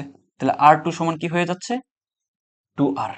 এই যে আমাদেরকে কি বলছে যে পৃথিবী ছিটকে গেল সূর্য থেকে বর্তমান দূরত্বের দ্বিগুণ দূরত্বে এসে দ্বিগুণ দূরত্বে আসছে। তাইলে প্রথম ক্ষেত্রে তার টি এর মানটা কি ছিল? টি এর মানটা ছিল হচ্ছে T1, দ্যাট ইজ কল সূর্যকে প্রদক্ষিণ করে পৃথিবীর কথা বলছে না, পৃথিবীর কথা বলছে। তাহলে সূর্যকে প্রদক্ষিণ করতে পৃথিবীর কতদিন লাগে একবার? 365 দিন। ওকে, তাহলে এখান থেকে আমাদেরকে কি বের করতে বলতেছে? T2 এর মানটা। সো আমরা এখান থেকে সম্পর্ক পাচ্ছি যে T2 divided by T1 whole square equals to, আমরা বলে দিতে পারি এখান থেকে হবে R2 by R1 to the power cube. তাহলে এখান থেকে আমরা অলসো বলে দিতে পারি যে T2, T2টাই তো বের করব, ডিভাইডেড বাই এখান থেকে আমরা T1 মানে হচ্ছে 365 দিন। ওকে, এটার উপরে হচ্ছে স্কোয়ার ইকুয়ালস টু এখান থেকে R2 মানে হচ্ছে কত? 2R1 ডিভাইডেড বাই R1, এটার উপরে হচ্ছে কিউব। তাহলে আলটিমেটলি এখানে R1 R1 কাটা থাকতেছে 2 two the power cube. 2 two the power cube মানে কত? 8। সো এখান থেকে আমাদের হবে মূলত দেখো তো T2 divided by 365 equals to হবে কত? √8। সো T2 ইকুয়ালস টু হবে √8 ইন্টু 365। তো এটাই হচ্ছে আমাদের কি আনসার, এটাই হচ্ছে আমাদের আনসার। বুঝতে পারতেছো? বোঝা যাচ্ছে? যতটুকু আমার কম্প্যাক্ট ক্লাস তো এটা, আমি সবকিছু তোমাদেরকে ভেঙে বুঝাইতে গেলে অনেক লম্বা ক্লাস হয়ে যাবে, যেটা তোমাদের দেখতে বিরক্তি লাগবে শেষ মুহূর্তটাতে। এই জন্য আমি যত কম সময়ে বোঝানো যায়, তাও যদি না বুঝো কমেন্ট করে জানাবা, আমাদের গ্রুপটাতে যুক্ত হয়ে ছবি তুলে পাঠাবা যে তোমরা পড়াশোনা করতেছো, তাহলে বুঝতে পারবো যে তোমরা কোন জায়গায় আটকায় গেছো। তো সেকেন্ড কোয়েশ্চেনের দিকে একটু তাকাও, কি বলছে? দৃশ্যকল্প 1 হতে উল্লেখিত উপগ্রহটি U19 বিশ্বকাপের ম্যাচগুলো সম্প্রচার করতে সক্ষম হবে কিনা ব্যাখ্যা করো। তাহলে আমাদের দৃশ্যকল্প প্রথমে কি বলছে? পৃথিবী পৃষ্ঠ হতে এত উচ্চতায় বঙ্গবন্ধু স্যাটেলাইট স্থাপিত, এটি এত বিশ্বকাপ ক্রিকেট খেলার সম্প্রচারের জন্য নির্ধারিত করা হয়েছে। পেশাদার দেওয়া আছে পৃথিবীর, তারপর মহাকর্ষীয় ধ্রুবক দেওয়া আছে। তাইলে সম্প্রচারণ করতে গেলে অবশ্যই তাকে ভূস্থির উপগ্রহ হওয়া লাগবে। মানে পৃথিবীর পর্যায়কালে একটা, উপগ্রহের পর্যায়কালে আরেকটা, তাহলে সম্প্রসারণ হবে কিভাবে? লাইভ টেলিকাস্ট হবে না তো। তো এই জন্য আমাদেরকে টেস্ট করে ফেলতে হবে পর্যায়কালটা। তাহলে আমরা সূত্র জানি সরাসরি যে টি ইকুয়ালস টু, উপগ্রহের ক্ষেত্রে আমরা একটু আগে দেখছিলাম, এটা হবে 2π ডিভাইডেড বাই GM R+H 3/2। এটা জাস্ট মানগুলো বসাও এখানে, মানগুলো বসালে এখানে হবে 2π √, এখানে জি এর মানটা কত? 6.67 ইন্টু 10 টু দি পাওয়ার কত? 10 to the power -11 into M এর মান, পৃথিবীর ভর দেওয়া আছে নাই, পৃথিবীর ভর হচ্ছে 6 ইন্টু 10 টু দি পাওয়ার 24, মুখস্থ করবা এটা, ঠিক আছে? সবসময় মান দেওয়া থাকবে না। ইন্টু R+H, আর মানে হচ্ছে 6.4 into 10 to the power 6 plus H হচ্ছে 3.6 into 10 to the power 4, 3.6 into 10 to the power 4 মানে হচ্ছে কিলোমিটার থেকে মিটার নিলে 10 to the power 7 to the power 3/2। তাহলে একটু ক্যালকুলেটরে বসাও, ক্যালকুলেশন করো কত আসে দেখো তো, কেয়ারফুলি করবা সবাই। তাহলে এটা যদি হয় তাহলে 6 ইন্টু 10 টু দি পাওয়ার 24 টা হলো, তাহলে এখানে হবে 6.4 ইন্টু 10 টু দি পাওয়ার 6 প্লাস 3.6 into 10 to the power 7 to the power 3/2। তাহলে মানটা চলে আসছে আমাদের, মানটা আসছে 86688.18। এটা কিসে আসছে? সেকেন্ডে আসছে। তাহলে এটাকে আওয়ারে নিব, তাহলে 3600 দিয়ে ভাগ করব, তাই না? তাহলে ভাগ 3600, তাহলে এক্স্যাক্টলি এই মানটা চলে আসে 24.08। ওকে, এত আওয়ার, তাই না? কারণ 1 ঘন্টা সমান হচ্ছে কত? 60 মিনিট। তাহলে 60 মিনিটকে আমরা যদি সেকেন্ডে নিই তাহলে 60 ইন্টু 60, তাহলে এটা হচ্ছে 3600। 150 আমরা 3600 দিয়ে ভাগ করলে সেকেন্ডটা যাবে ঘন্টায়, তাহলে 24 ঘন্টা। তাহলে ডেফিনেটলি করতে সক্ষম হবে। বুঝতে পারতেছো? নেক্সট, মুক্তিবেগ, এটা খুবই ইম্পর্টেন্ট একটা টপিক। দেখো এখান থেকে প্রচুর কোয়েশ্চেন থাকে, সো ভালো করে খেয়াল করো। আমি সবচেয়ে ইজি তরিকায় তোমাদেরকে এটা দেখাই দিচ্ছি। তুমি গাইডে গেলে দেখবা এখান থেকে প্রচুর প্রতিপাদন করে ইন্টিগ্রেশন করে তোমাদেরকে বের করে মুক্তিবেগটা দেখানো হয়, তারপর সলভ করে দেওয়া হয়। বাট মাথায় রাখবা এটা একটা ইজি ওয়েতে করা যায়। যেমন আমরা জানি ভিই ইকুয়ালস টু কি 2gm divided by R plus আরই হবে। দেন এটা কেন লিখতে পারি 2gr, ঠিক আছে, 2gr। এটাতে একটু পরে আসতেছি, আগে দেখি মুক্তিবেগ আমাদেরকে কি বলে। এই মনে করো হচ্ছে পৃথিবীর কথাই চিন্তা করো, তাহলে এই হচ্ছে পৃথিবী। তাহলে পৃথিবী মনে করো যে ঠিক এই সীমা পর্যন্ত সে তার অভিকর্ষ বলটা কাজ করে, অর্থাৎ এর বাইরে গেলে সে আর তাকে কোনো বস্তু তার নিজের দিকে টানতে পারে না। এটাই হচ্ছে তার সীমাটা। তাহলে আমি চাচ্ছি কি, আমি চাচ্ছি একটা বস্তুকে এমনভাবে এদিকে থ্রো করতে যাতে করে সে সীমার বাইরে চলে যায়, সে যাতে আর পৃথিবীতে ফিরে নিয়ে আসতে পারে। পৃথিবীতে যদি ফিরে চলেই আসে তাহলে তো মুক্তিবেগ হইল না। মুক্তি মানে সে মুক্তি চাচ্ছে, বুঝছো? তুমি অনেক টক্সিক, তোমার সাথে সে থাকতে চাচ্ছে না, সে মুক্তি চাচ্ছে। তাহলে সে এমন ভাবে তোমার সাথে দূরত্ব ক্রিয়েট করবে, সব জায়গা থেকে ব্লক করবে, সব জায়গা থেকে তোমাকে একদম স্টপ করে দিবে যাতে তুমি তার কাছে যেতে না পারো। যদি আবার কাছেই চলে আসে সে, তাহলে তো সে মুক্তি চাইলো কোথায়? তাহলে এটার ক্ষেত্রে সেম, বস্তুটাকে আমি মুক্ত দিতে চাচ্ছি, তাহলে অবশ্যই সে এই সীমানার বাইরে চলে যাবে যেখানে কোনো টান কাজ করবে না, মানে তার দিকে কোনো ধরনের কোনো আকর্ষণ বল কাজই করবে না। তাহলে এই জায়গাটাতে তার বেগটা হয়ে যাবে 0। তাহলে এমন কোন বেগে তাকে আমি নিক্ষেপ করলে সে পৃথিবীতে আর ফিরে আসবে না, এটাকেই বলে হচ্ছে মুক্তিবেগ। এটাকে বলে কি মুক্তিবেগ। এটা কয়েকভাবে বের করা যায়। কিভাবে বের করা যায় দেখো তো। যদি এটা হয় তার পৃথিবীর ব্যাসার্ধ, এটা যদি হয় পৃথিবীর ব্যাসার্ধ হুইচ ইজ আর, তাহলে আমরা এখান থেকে বলে দিতে পারি মূলত শক্তির সংরক্ষণশীলতা নীতি থেকে বলে দিতে পারি, ঠিক আছে? শক্তির সংরক্ষণশীল লিত, ঠিক আছে? মানে কি, মানে হচ্ছে দেখো এই জায়গাটাতে তার মোট শক্তি, এই জায়গাটাতে তার মোট শক্তি দুইটা সমান হলে তাকে আমরা সংরক্ষণশীল বলতে পারি। তাহলে একটু খেয়াল করো তো। তাহলে এই জায়গাটাতে তার শক্তি কি কি হইতে পারে? প্রথমত হইতে পারে তার বিভব শক্তি হইতে পারে, তারপর হইতে পারে তার গতিশক্তি হুইচ ইজ ইকে। আমাদের একটা বি আছে, বি বেগে যাচ্ছে মানে তো তার গতিশক্তি আছে এখানে। আর বিভব শক্তি হবে এখানে কত বলো তো, minus G M into M, মানে ধরো এখানে যে বস্তুটা আমরা ছুঁড়ে মারতে চাচ্ছি তার ভর হচ্ছে M, divided by R square plus half M VE square, এটাই তো তার মুক্তিবেগ। তাহলে আগের যে গতিশক্তি বা মোট শক্তি পরের শক্তির সমান হবে। তাহলে হুইচ ইজ এখানে কি হবে তার minus G M M divided by, এখানে হবে ইনফিনিটি, বিকজ এখান থেকে পরবর্তীতে কোথায় যাবে আমরা জানি না। তাহলে এটা আমরা ধরে নিচ্ছি পরবর্তীতে অসীম পর্যন্ত যাবে, plus half M V square মানে কত এখানে বলো তো, শেষ বেগটা তো 0, মানে এই জায়গাটাতে যে তার বেগটা জিরো হয়ে যাচ্ছে, তাহলে আলটিমেটলি এই মান এই দুইটাই তো 0। তাহলে এটাও 0, এটাও 0। তাহলে দুইটা যেহেতু 0 হচ্ছে, তাহলে এখান থেকে আমরা বলতে পারি যে G M M divided by R square equals to half M VE square, যেখানে কিনা এই এম বাদ। তাহলে এখান থেকে আমরা বলতে পারি দেখো এই টুটা যদি এদিকে নিয়ে আসি তাহলে 2gm হবে ডিভাইডেড বাই এখানে হবে কত আর স্কোয়ার আছে তাই না? স্কোয়ার তো হবে না, কারণ বিভবের সূত্র কি ছিল ভুলে গেছো? বিভবের সূত্র কি ছিল বলো তো?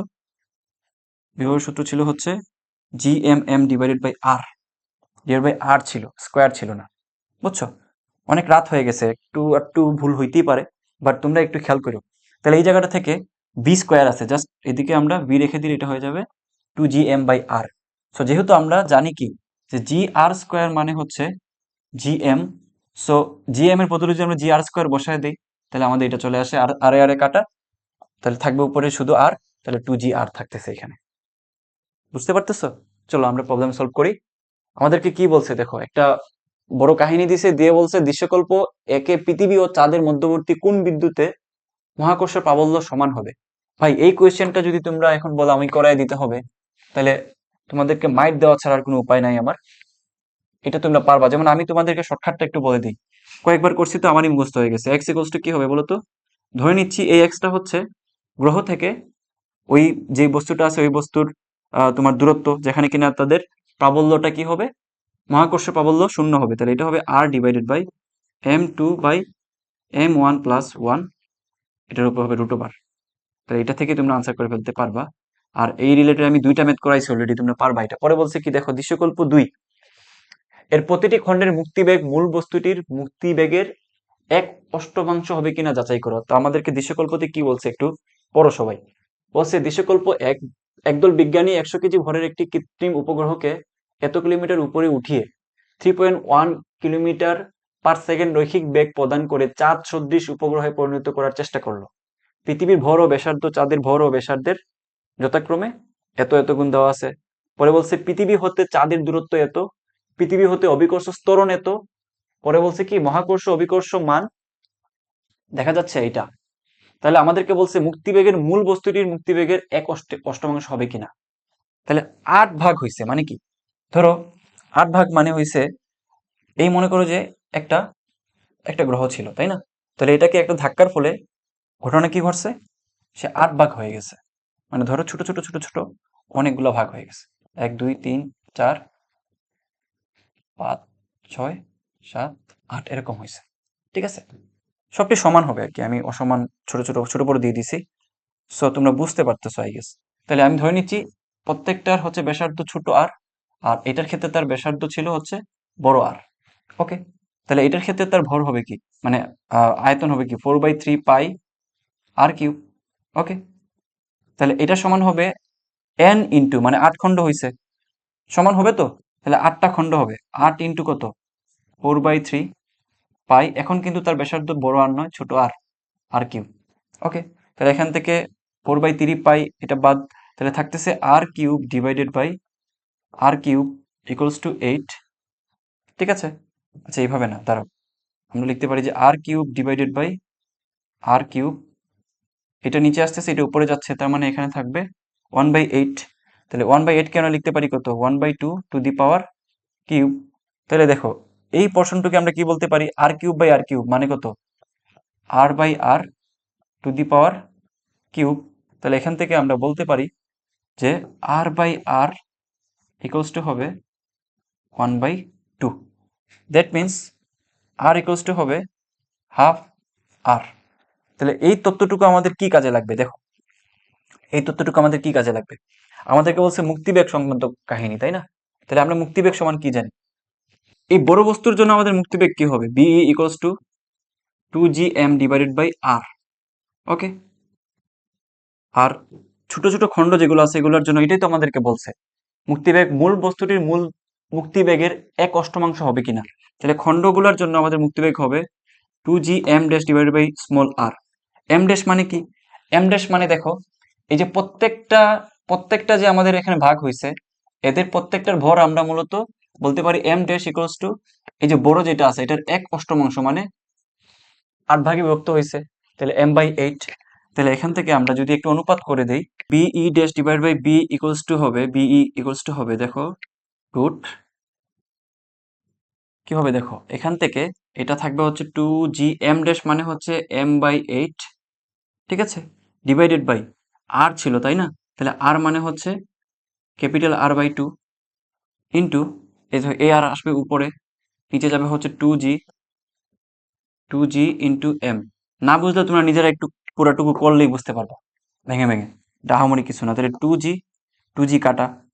ঠিক আছে, তাহলে এখান থেকে যদি আমরা একটু হিসাব করি এই আর কাটা, এই এম কাটা, তাহলে এই 2 দিয়ে এটা কাটলে হচ্ছে থাকে 4, তাহলে √4 মানে হচ্ছে কত 1/2। তাহলে এখান থেকে আমরা পাইতে পারি যে বিই ড্যাশ ইকুয়ালস টু বিই/2।